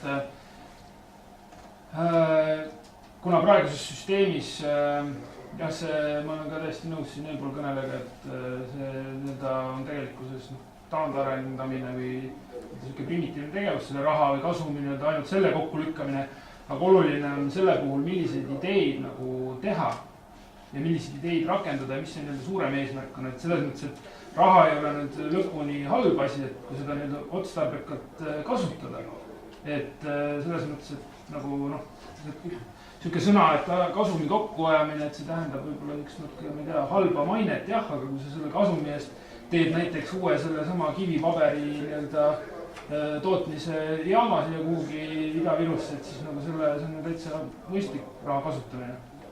No, võib-olla ma ise ka kommenteeriks seda, et minu nagu nägemus ongi see, et tegelikult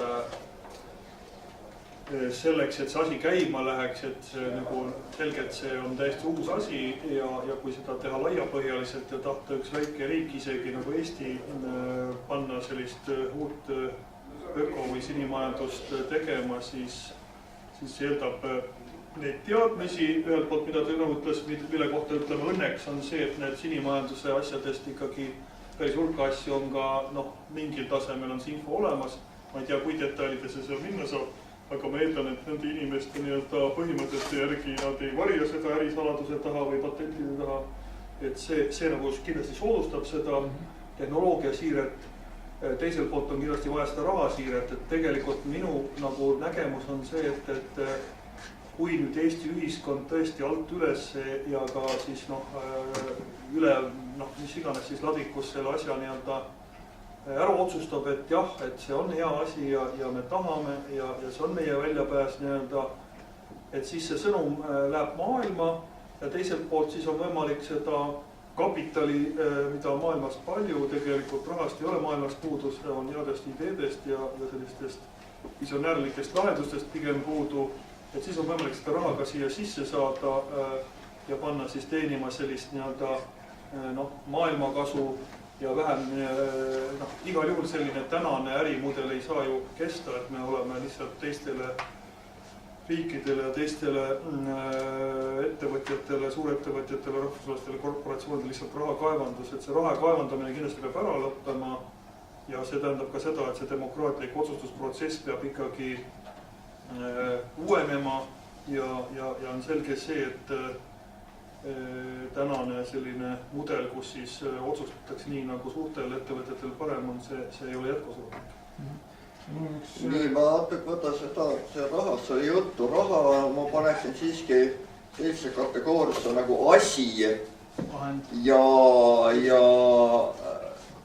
praeguse probleemide allikas on asjade vaba liikumine ja info puudulik liikumine. Tuleb see suhe vastu panna, asjade liikumist pidurdada ja info liikumist vabastada.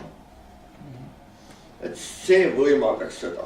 Minu nägemus ongi ka see. Me ei pea nii-öelda, eks ole, seesama, me ei pea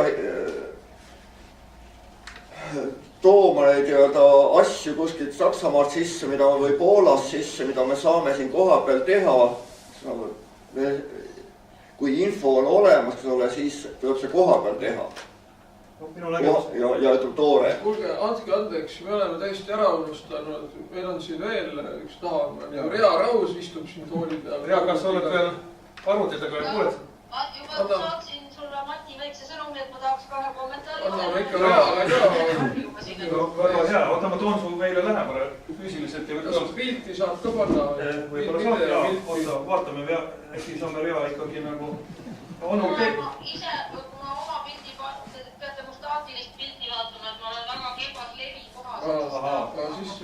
Aga olgu siis parem räägi.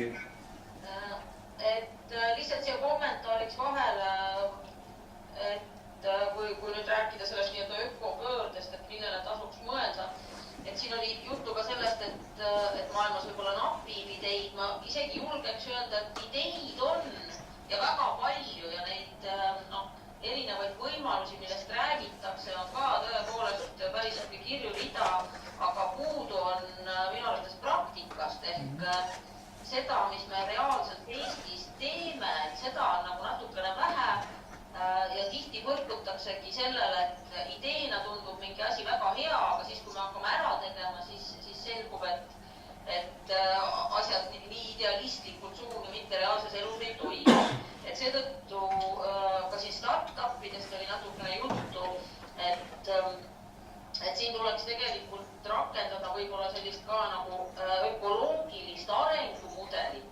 Et kui me tahame mingisugustest suurtest süsteemsetest muudatustest rääkida, siis on selge, et paraku me maailma muutma ei hakka. Selles mõttes, et see käib meile lihtsalt üle jõu.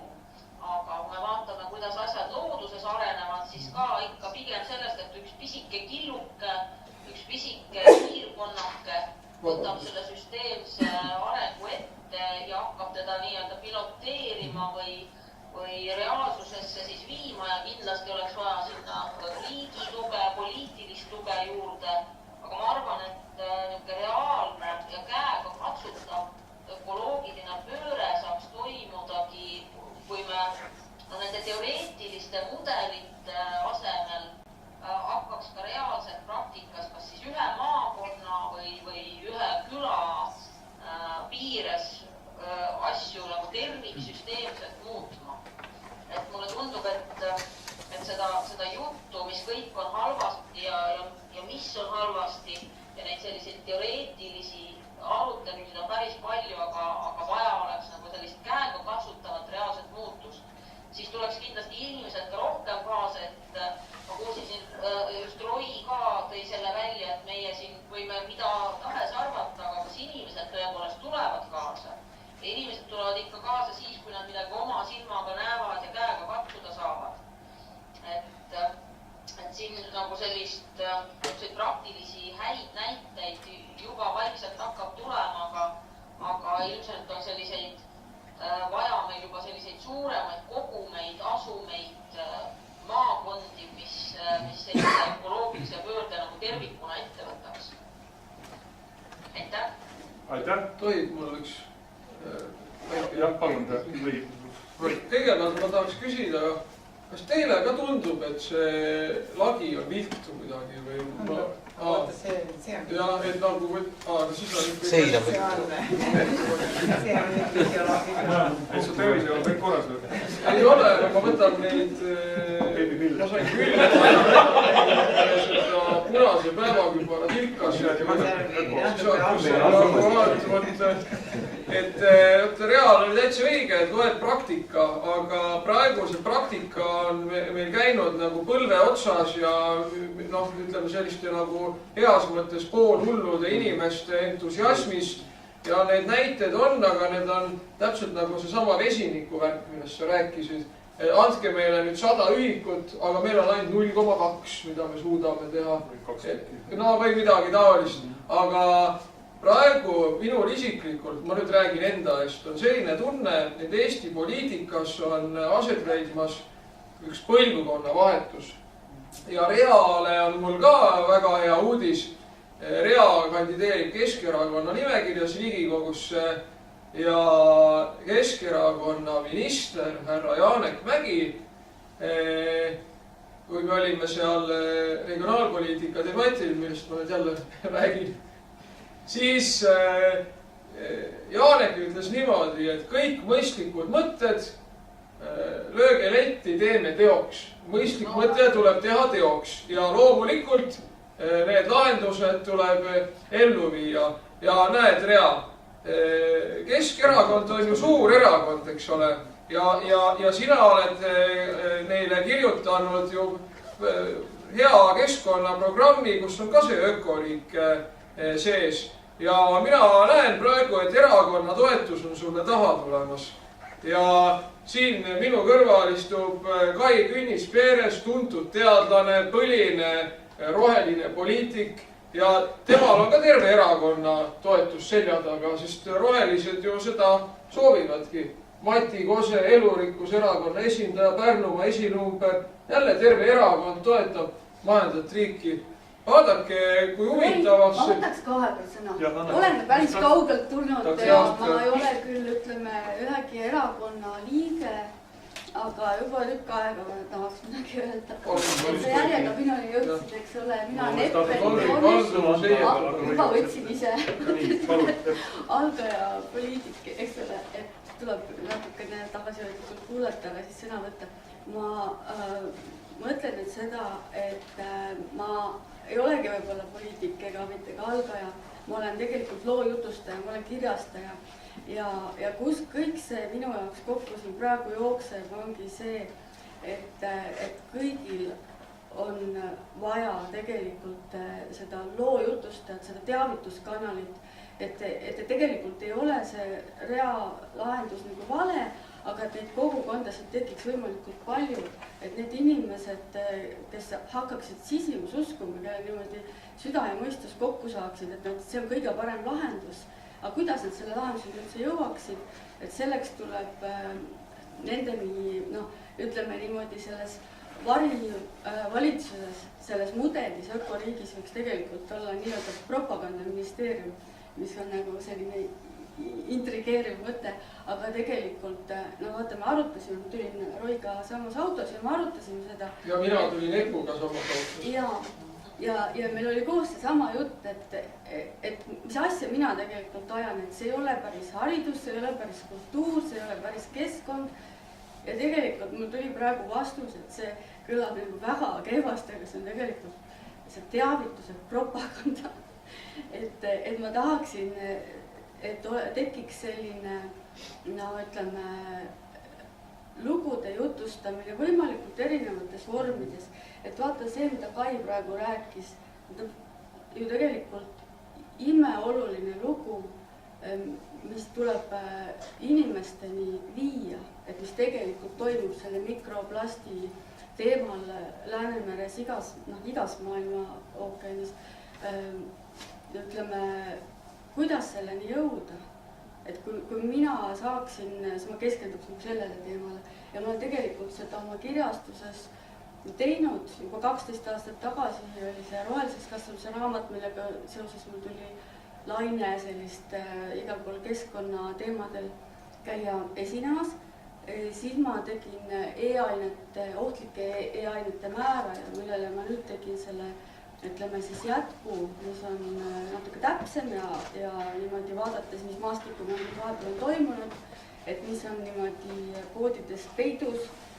Et see on nagu üks asi, aga tegelikult ma tunnen seda, et minusugustel on ka rohkem tuge vaja, et kus koha pealt saada mõnes mõttes riiklikku või mingisugust fondide raha, sest et on teatud väärtused, mida tuleb, ütleme, kanda ja kajastada ja mis lähevad tegelikult tootjatega vastuollu.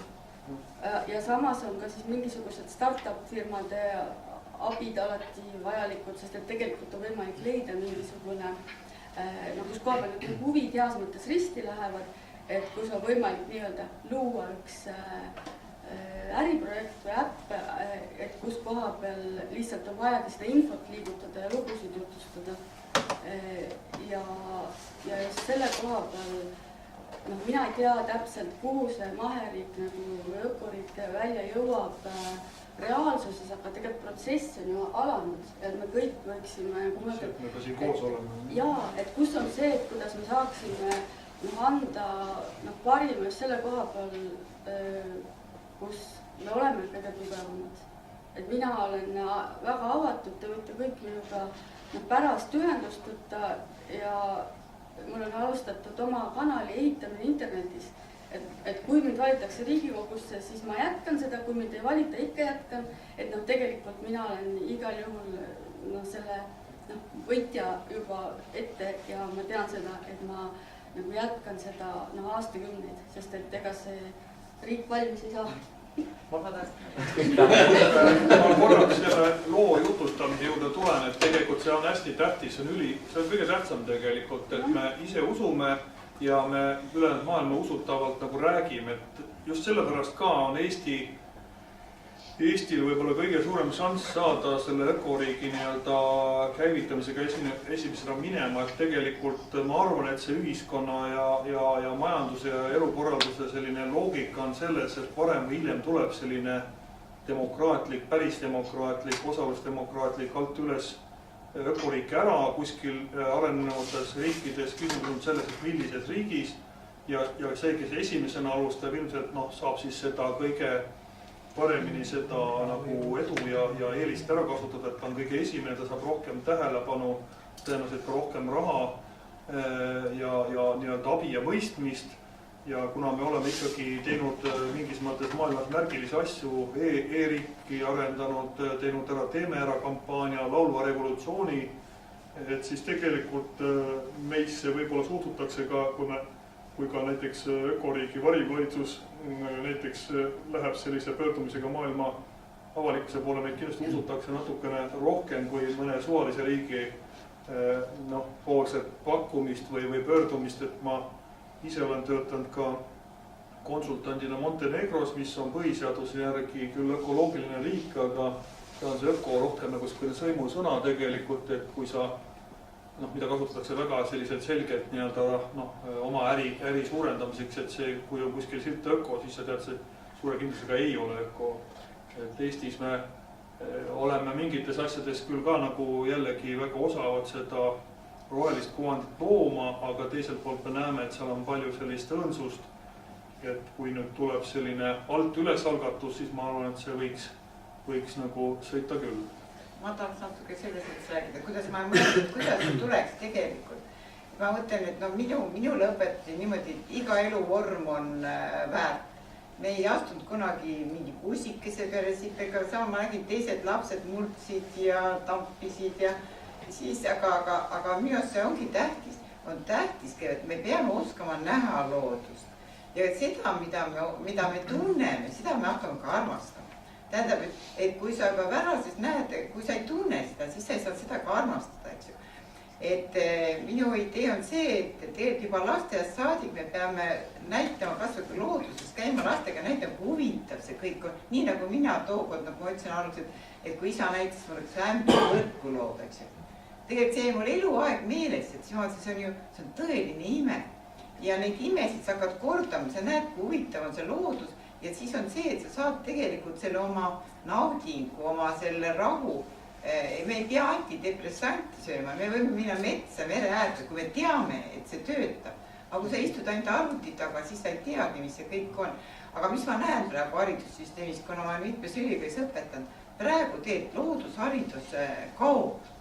Tehnikaülikoos kaob praktiliselt täitsa ära. Mina lugesin oma nüüd ökotoksikoloogia tervisekaitse loenguid Tallinna ülikoolis ja Tehnikaülikoolis. Need on lõppenud, kuna need on IT ja tegelikult just see loodusharidus praegu jääb palju vähemaks ja inimesed seetõttu ka, kui me tahame neid kaasa tuua, nad peavad olema natuke loodusharidus ja loodustasand vaata.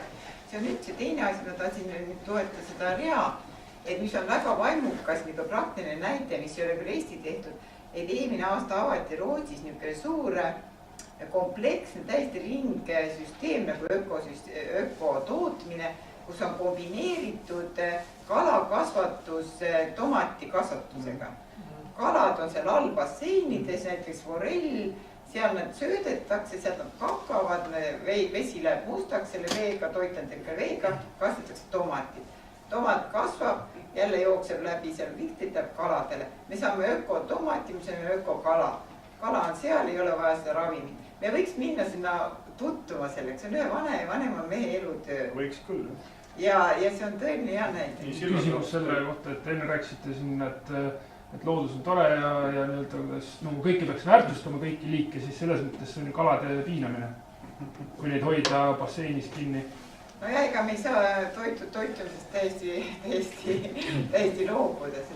Kartuli hoidmine põllu peal on ka kartuli piinamine. Et see on kõik õige, et ise loodusainete õpetajana annan endast parima, proovinud, käime võimalikult palju õues ja vaatame.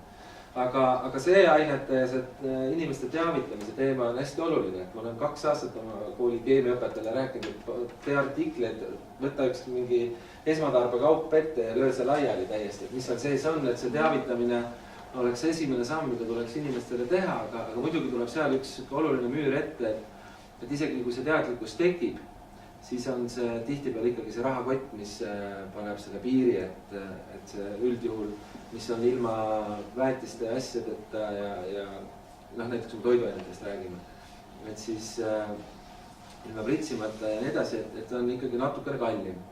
Ja siis tekib just see koht ette, et miks ma seda kallist nüüd ostan ja ma saaks, ma olen ennem söönud ja pole veel ära surnud ja nii edasi, et seda suhtumist on küll hästi palju, et see teavitus peab olema siis kuidagi pikem ja tõesti, et see läheb hästi sügavale inimestelt ja nagu tõesti lõplikult nagu mõistaks seda.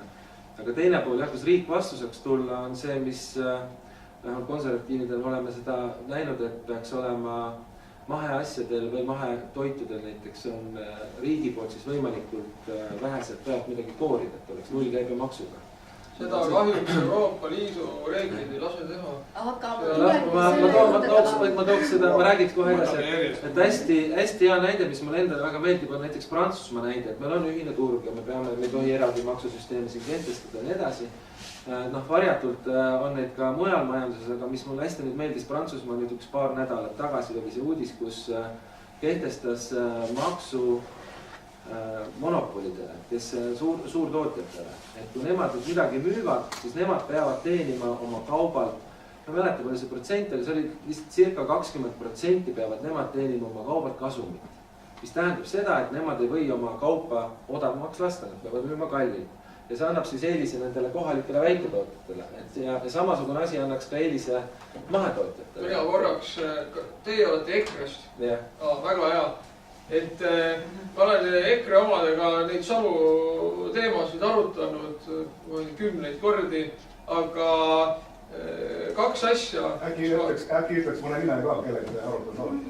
Leo Kunnas, Jaak Valge, edasi. Esiteks teavitamine, kuidas viia inimestele kohale arusaamine, et intensiivpõllumajanduses kasvatatud toit on nii keskkonnale kui tervisele kahjulik. Isegi ütleme, jah, on tehtud uuringuid, kus on näidatud, et tegelikult intensiivpõllumajanduses kasvatatud kultuuride, herbitsiidide, pestitsiidide, mürkide arv ei erine mahetootmisest tulenevatel, ka selliseid tulemusi on saadud. Aga see surve ja kahju keskkonnale on ikkagi seal olemas ja tegelikult on see ju palju kallim. Kui palju maksab meie muld, kui palju maksavad meie putukad, kui palju maksavad meie tolmendavad mesilased ja teised putukad, palju maksab meie põhjavesi. See on hindamatu väärtus ja see on selline lühikene vaade, et intensiivpõllumajandus on odavam. See ei ole odavam. Ma tean, et praegu niimoodi on. Ja ma toon näite, et kui inimene hakkab suitsu tegema, suitsutama, siis ta ka kohe maid ei saa kopsuvähki. Aga kõik me ju teame, et see on kahjulik ja väga suure tõenäosusega võib selle saada. Täpselt sama on selle keskkonna reostamisega, see on selline hiiliv kägistaja, eks ole. Mis puudutab propagandasse, ma pakuksin välja hoopis innustaja, mitte propagandist. Et innustada inimesi. Ja mis puudutab mahetoodete nulli käibemaksu, Euroopa Liidus on seda väga keeruline teha, aga lätlased, meie lõunanaabrid 2017. aastast juba lasid alla kõikide köögiviljade, puuviljade käibemaksu, mis Lätis ka kasvavad. Ja nüüd ka oli piimad. Ja 9%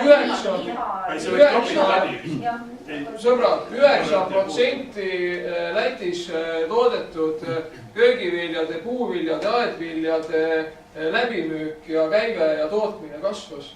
Ja kohe elavdus. Me saame minna niimoodi läbi taga ukse kavalalt, eks ole. Ja ma arvan, see sama asi tuleks Eestis ära teha. Ma võin küsida küsimuse vahepeale.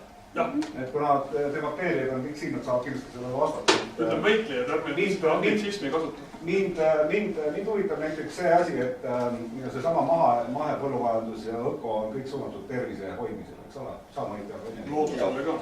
Kuidas teie suhtute näiteks kiirgusreostusele, mis on tegelikult isegi kordades juba hullemaks muutunud tervisele? Et kuidas see nagu seondub ja haakub selle? Ei ole hea. Mina kirjutan raamatut sellest. Ma ei saa lühidalt vastata. Täna kirjutasin Pärnu Postimees artikli sellel teemal, et see on probleem. Eesti kiirgus, üleüldse maailma kiirguse normid on üldiselt väga ranged. Ja Põhja-Eestis põhimõtteliselt ei tohiks elada väga, vaata, et kui neid arvestada, see on väga palju piirkondi, aga tähendab, minu esivanemad on seal elanud küll ja võib-olla sellepärast olengi imelik. Sa mõtlesid radooni või mõtlesid sa nüüd elektromagnetit? Ma mõtlesin elektromagnetit ja radoon muidugi on see radioaktiivne kiirgus, jah, praegu elektromagnetit. Ma mõtlen seda 5G-d ja nii edasi, mis on tegelikult Silver, ma küsin vahel, et tähendab, võib-olla siin on ka see sinimajandus on lahendus, ma sain aru, et see kvantside, eks, et põhimõtteliselt see toimib mingi teise põhimõttel kui nagu tänapäeval see on valguse võnkumine. Et see peaks nagu teoreetiliselt olema tervisele kordades ohutum, et tegelikult ma seda füüsikat, ma ei ole süvenenud sellesse teemasse, aga ma arvan, et see võiks olla üks lahendus jällegi, mis on nagu selline 2 ühes, et ta on nagu oluliselt parema nagu andmeühenduskiiruse, mida me kõik ikkagi tahaks, eks tegelikult, ja mis on nutiriigis ka võib-olla vajalik, aga teiselt poolt, et ta on nagu kahjutum. Aga jah, see 5G tuleb täna turule, ma siin oma ühe Skype'i endise inseneriga, kes on nüüd, ütleme, naudib jõuka inimese elu ja teeb seda, mis talle meeldib, ta hakkas ka putukaid uurima, ühelt poolt on ta insener, füüsikainsener ja teiselt poolt eks siis entomoloog, harrastusentomoloog ja siis Urmas Tartes, kes on meil kõige tuntumaid üks entomoloog, arutasime seda teemat ja me jõudsime nagu järelikult see 5G on nagu selline, ütleme, looduses, ütleme, putukate jaoks ta võib tekitada lokaalseid probleeme. Absoluutselt, jutt oli vesilastest. Kuna ta on nagu jällegi kiirgus, mis on hästi kõrge sagedusega, siis sagedus tähendab seda, et see energia hulk on jällegi suhteliselt nõrk, et 2 korraga jääda ei saa, mis tähendab, et ta võib nagu, ütleme, eriti putukatele mõjuda küll, aga pigem siis sellises lühikeses kiirgustsoonis, mis ei tähenda muidugi, et ta peale ei peaks tähelepanu pöörama ja teine asi on võib-olla õnneks on see, et ta leviala on hästi lühike, mis tähendab, neid antenne peab hästi palju olema, et seda Eesti maapiirkonnas kindlasti ei tule, kus enamik putukaid elab. Ütleme kortermajad, eks ole. Aga see on pigem võib-olla inimese probleem, jah. Aga jällegi tagasi tulles selle toidu juurde, meil siin Teaga oli siuke huvitav kogemus, et hakkasime mesilasi pidama eelmine kevad ja käisime Tartus loengul, et kuidas siis nagu, kuna meil on seal nagu ümberringi need looduslähedased metsad ja püsirohumaad, siis potentsiaal nagu mahemee jaoks on väga hea ja siis käisime loengutel ja siis seal ka loengupidaja järeldus oli see, et kui te saate, et siis ärge seda mahetunnustamist ette võtke, et 50 ankeeti tuleb teil täita ja võib-olla siis teist sama palju kontrolle, et tootke mahedalt, aga ärge nii. Tõnu tahab kommenteerida. Nii, ma tahan kaks kommentaari juba otsa. Aga võib-olla, jah, üks on hästi lühike. Mõtte lõpetaksin selles mõttes ära, et tegelikult peaks nagu vastupidi olema ja maheriigis kindlasti nii peaks ka olema, et kuidas me selleni joome on juba siis nagu teine teema. Peaks olema ikkagi see, et mahetootmine, kui see on terves riigis nii-öelda nii suurel pindalal kui vähegi võimalik, et siis tähendab ka seda, et see kontrollimine ja võltsimise mehhanismide avastamine, et selle koormus väheneb ja kui keegi tõesti mingil X põhjusel tahab väga mürgist toitu toota, et siis temale saadetakse need 50 kontrolli peale, et see loogika peab olema. Rea tahab ka sõna. Jah, ma ütleks vahele ühe kommentaari ka seoses, üks härrasmees küsis 5G osas, eks ole. Et siin ilmselt kõigini on jõudnud see info ka eelmise aasta oktoobris, kus siis Haagis katsetati 5G võrku ja selle tagajärjel 100 kuldnokad põhimõtteliselt kukkusid surnult maha. Uuritakse Wageningeni ülikoolis nüüd nende lindude hukkumist. Loomulikult nagu teaduses ikka, et sa võid silmaga näha, eks ole, et täpselt sel hetkel, kui seda võrku katsetati, need linnud ka surma said, aga teaduslik tõestamine võtab päris pikalt aega. Aga see kommentaar 5G võrgu osas pani mind mõtlema või meelde tuletama seda, mida me peaksime Eestis ka palju jõulisemalt hakkama rääkima ja meelde tuletama ja see on seesama kuulus Euroopa Liidus kehtiv ettevaatusprintsiip. Et see, kuidas me kas erinevaid kemikaale lubame Eesti turule või ka muid selliseid kas või tehnoloogilisi uuendusi, on tegelikult vastuolus Euroopa Liidus kehtiva täiesti nagu ametlikult kirja pandud ettevaatusprintsiibiga, mis on siis eraldi välja sõnastatud ka, et ta puudutab just eriliselt siis keskkonna ja inimese tervisega seotud küsimusi. Nii et kui keegi soovib seda dokumenti guugeldada, precautionary principle, see on täiesti olemas ja loetav ja see on üks selliseid dokumente, millele väga tugevalt saaks ka ökoriigi edasiarendamisel toetuda, sest päris palju niisuguseid avastusi, leiutisi, uuendusi, mis ka loodusele ja inimese tervisele halvasti mõjuvad, paraku siiski tulevad turule. Me neid kasutame, nad teevad oma kahju, eks ole, ära ja siis 5 või 10 või 15 aasta pärast siis lõpuks jõuame riigiga sinna, et oi kui õudne, et täpselt see TTT näide, mida siin Kai ka tõi vahepeal. Lihtsalt see 5G-ga seoses, see on ka samamoodi üks tugev asi, mida tuleb rääkida. Üks väike... Võib-olla siis täna ohjata seda eelmise jutu peale on mul üks väike märkus selle kogukondade osas. Nimelt, Rea, sina ei tule mind õpetama, kuidas ma elama pean. See jutt, mis siin enne oli, geograafilisi kogukondi või geograafilisi piirkondi see ökoriigis ei saa teha, seal tekivad sellised kohe automaatselt vastuolud, et sina tuleb mind õpetama. See peab olema ikkagi niisugune sotsiaalsete kogukondade põhine ja hajulise võrgustiku näol. Vahele Tõnu, et kui me räägime kogukondadest, siis kogukonnad ongi kokkuleppelised ja ühiseid väärtusi jagavad. Et kui me räägime kogukondade arengut ökoriigi suunas, siis selle absoluutne eeldus on omavaheline kokkulepe, nii et siin nagu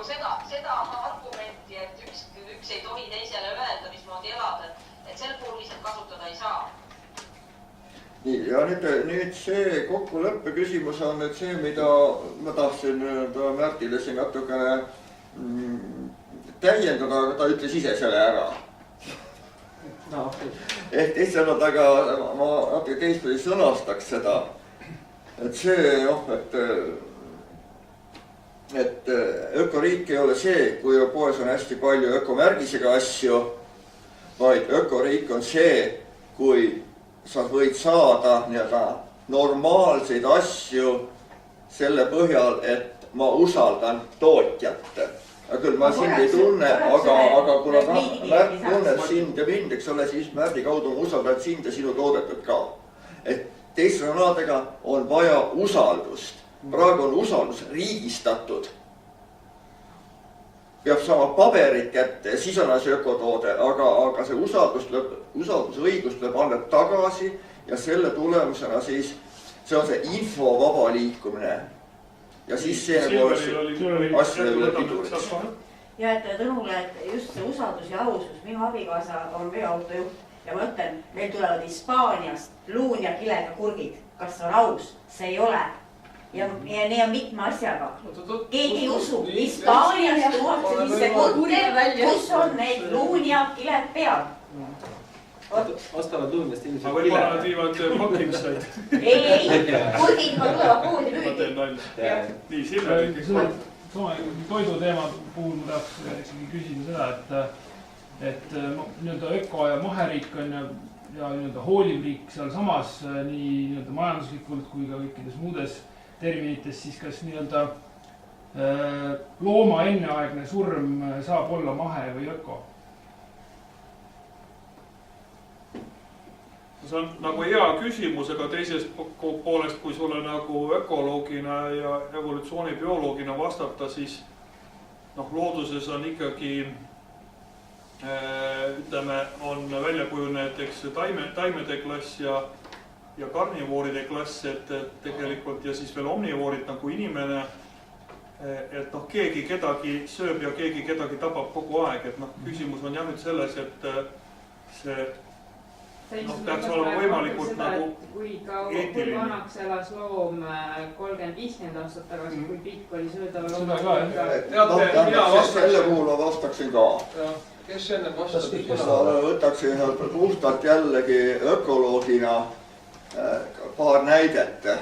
Kui sead ei oleks laudas, seavabrikud kõrval, see on juba midagi muud, see on nagu dinosaurus juba siin loomakasvatuses, aga korralik sealaud, 10 siga või 20 siga selline. Kui sead ei oleks laudas, siis oleks sigu maailmas kümneid, aga võib-olla 100 kordi vähem. See tähendab, siga kui liik võidab sellest. Ta ohverdab osad oma liikmed selle nime, et tervikuna siga kui liik kui populatsioon elaks paremini. Inimene elab täpselt samadel põhimõtetel inimese keha. Selleks, et mõned rakud saaksid paremini elada, on teised rakud pidevalt suunatakse hävimisele selleks, et kaitsta ülejäänud, et luua ülejäänud elutingimused. Kas suur seafarm on öko või mitte? Vabrikud on, dinosaurused on alati kuulunud välja suremusele.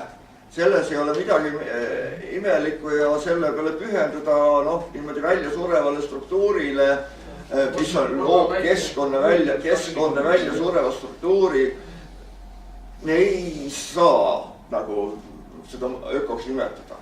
Kus see piir on, eks ole, kas on 10 siga, 100 siga, 1000 siga, 1000 on ilmselt juba palju, aga kus see jääb, see on juba selline täiesti ökolt võib olla ta piir suurem, mitte ökolt väiksem, mis seal muud lisandid tulevad, et see piiri tõmbamine on hämar. Aga paar hästi lühida repliigi, et ma sain aru selle küsimuse mõttest ja sisust väga hästi ja siin on nagu 2 vastust. Üks on see, et üleüldse liha söömine ei ole väga öko, kui tegemist ei ole just küttimisega.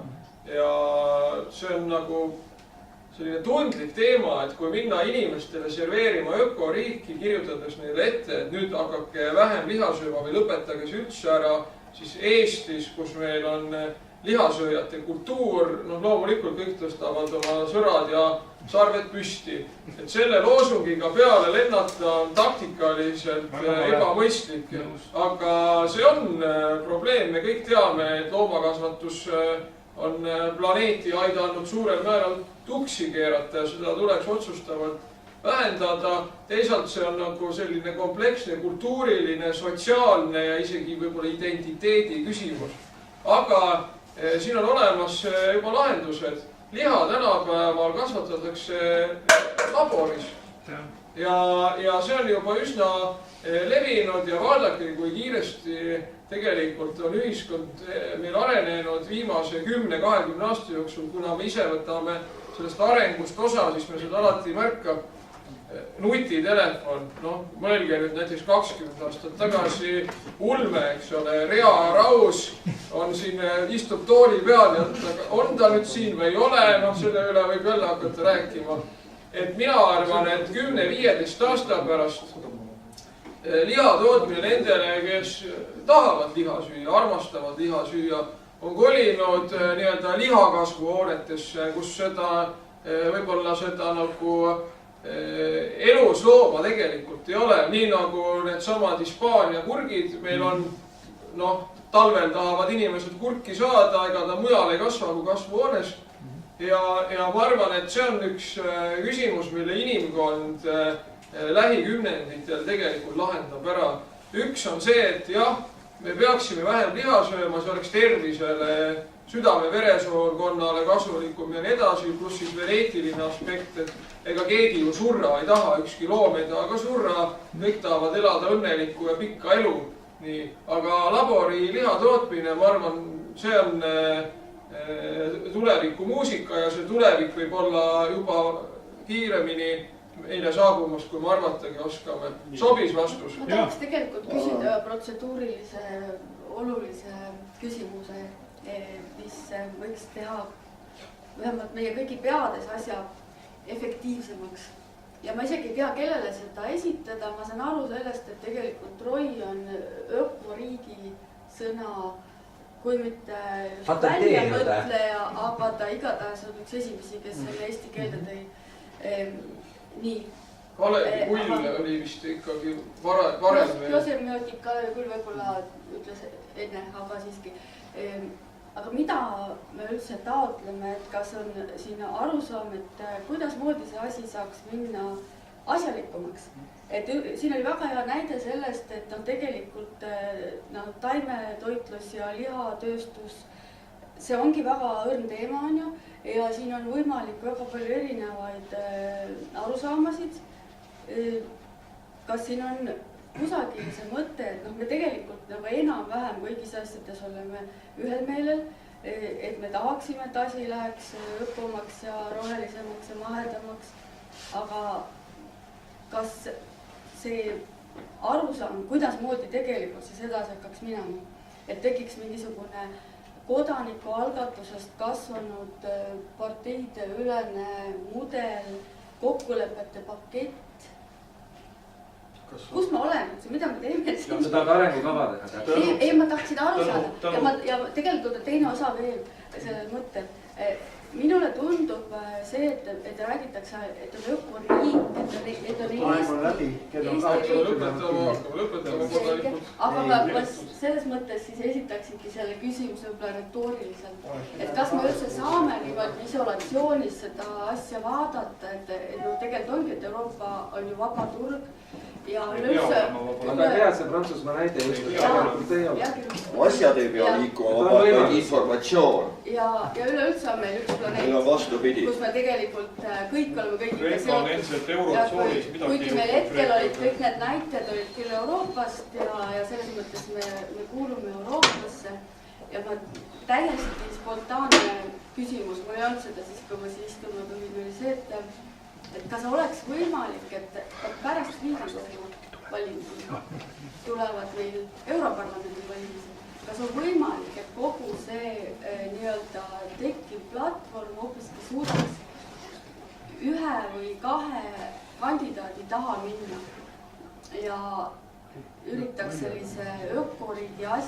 ja saada Europarlamenti, vot selline retooriline küsimus. kõik need kandidaadid, kes valitakse. jah, ja ma ei tea, kumb neist on utoopilisem nüüd. mina alustaks Eestist kõigepealt, aga noh, muidugi see. ja, aga vaata, Eesti ei ole üksi maailmas ja kõik näited ka tulid juba toiduainete tööstus hästi palju. korralduslikus mõttes peame meid natuke maa peale tooma, et kahjuks jah, me ei teadnud, et meil see asi natukene venib ja läks niimoodi, et nüüd me oleme valvuri aega hakkame juba kuritarvitama, mis on väga kurb ja ökoriigi teemat peaks kindlasti edasi arutama. Nüüd on küsimus, et kas ja kellel oleks aega ja energiat, et siirduda näiteks mõnda võimalikult maadesse toitumise kohta ja et seal nagu eraldi nii-öelda või seda küsimust jätkata. mina siirdusin koju, ma elan teises Eesti otsas, aga Heiku küsimusele vastuseks võib-olla oleks sobilik tõmmata see tore kohtumine kokku teadaandega, et lähipäevil on väljakuulutamisel Eesti ökoriigi varivalitsus ja kokku on sätitud varivalitsuse deklaratsioon 7 punktini. Äkki ma loeksin selle ette või võta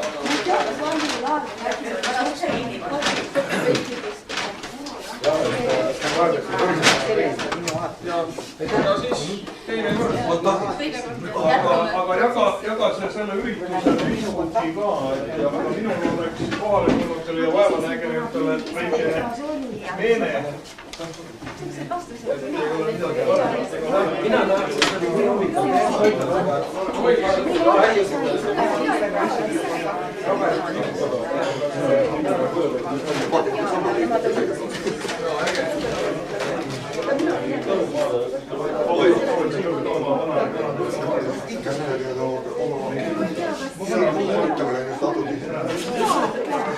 halvasti öelda.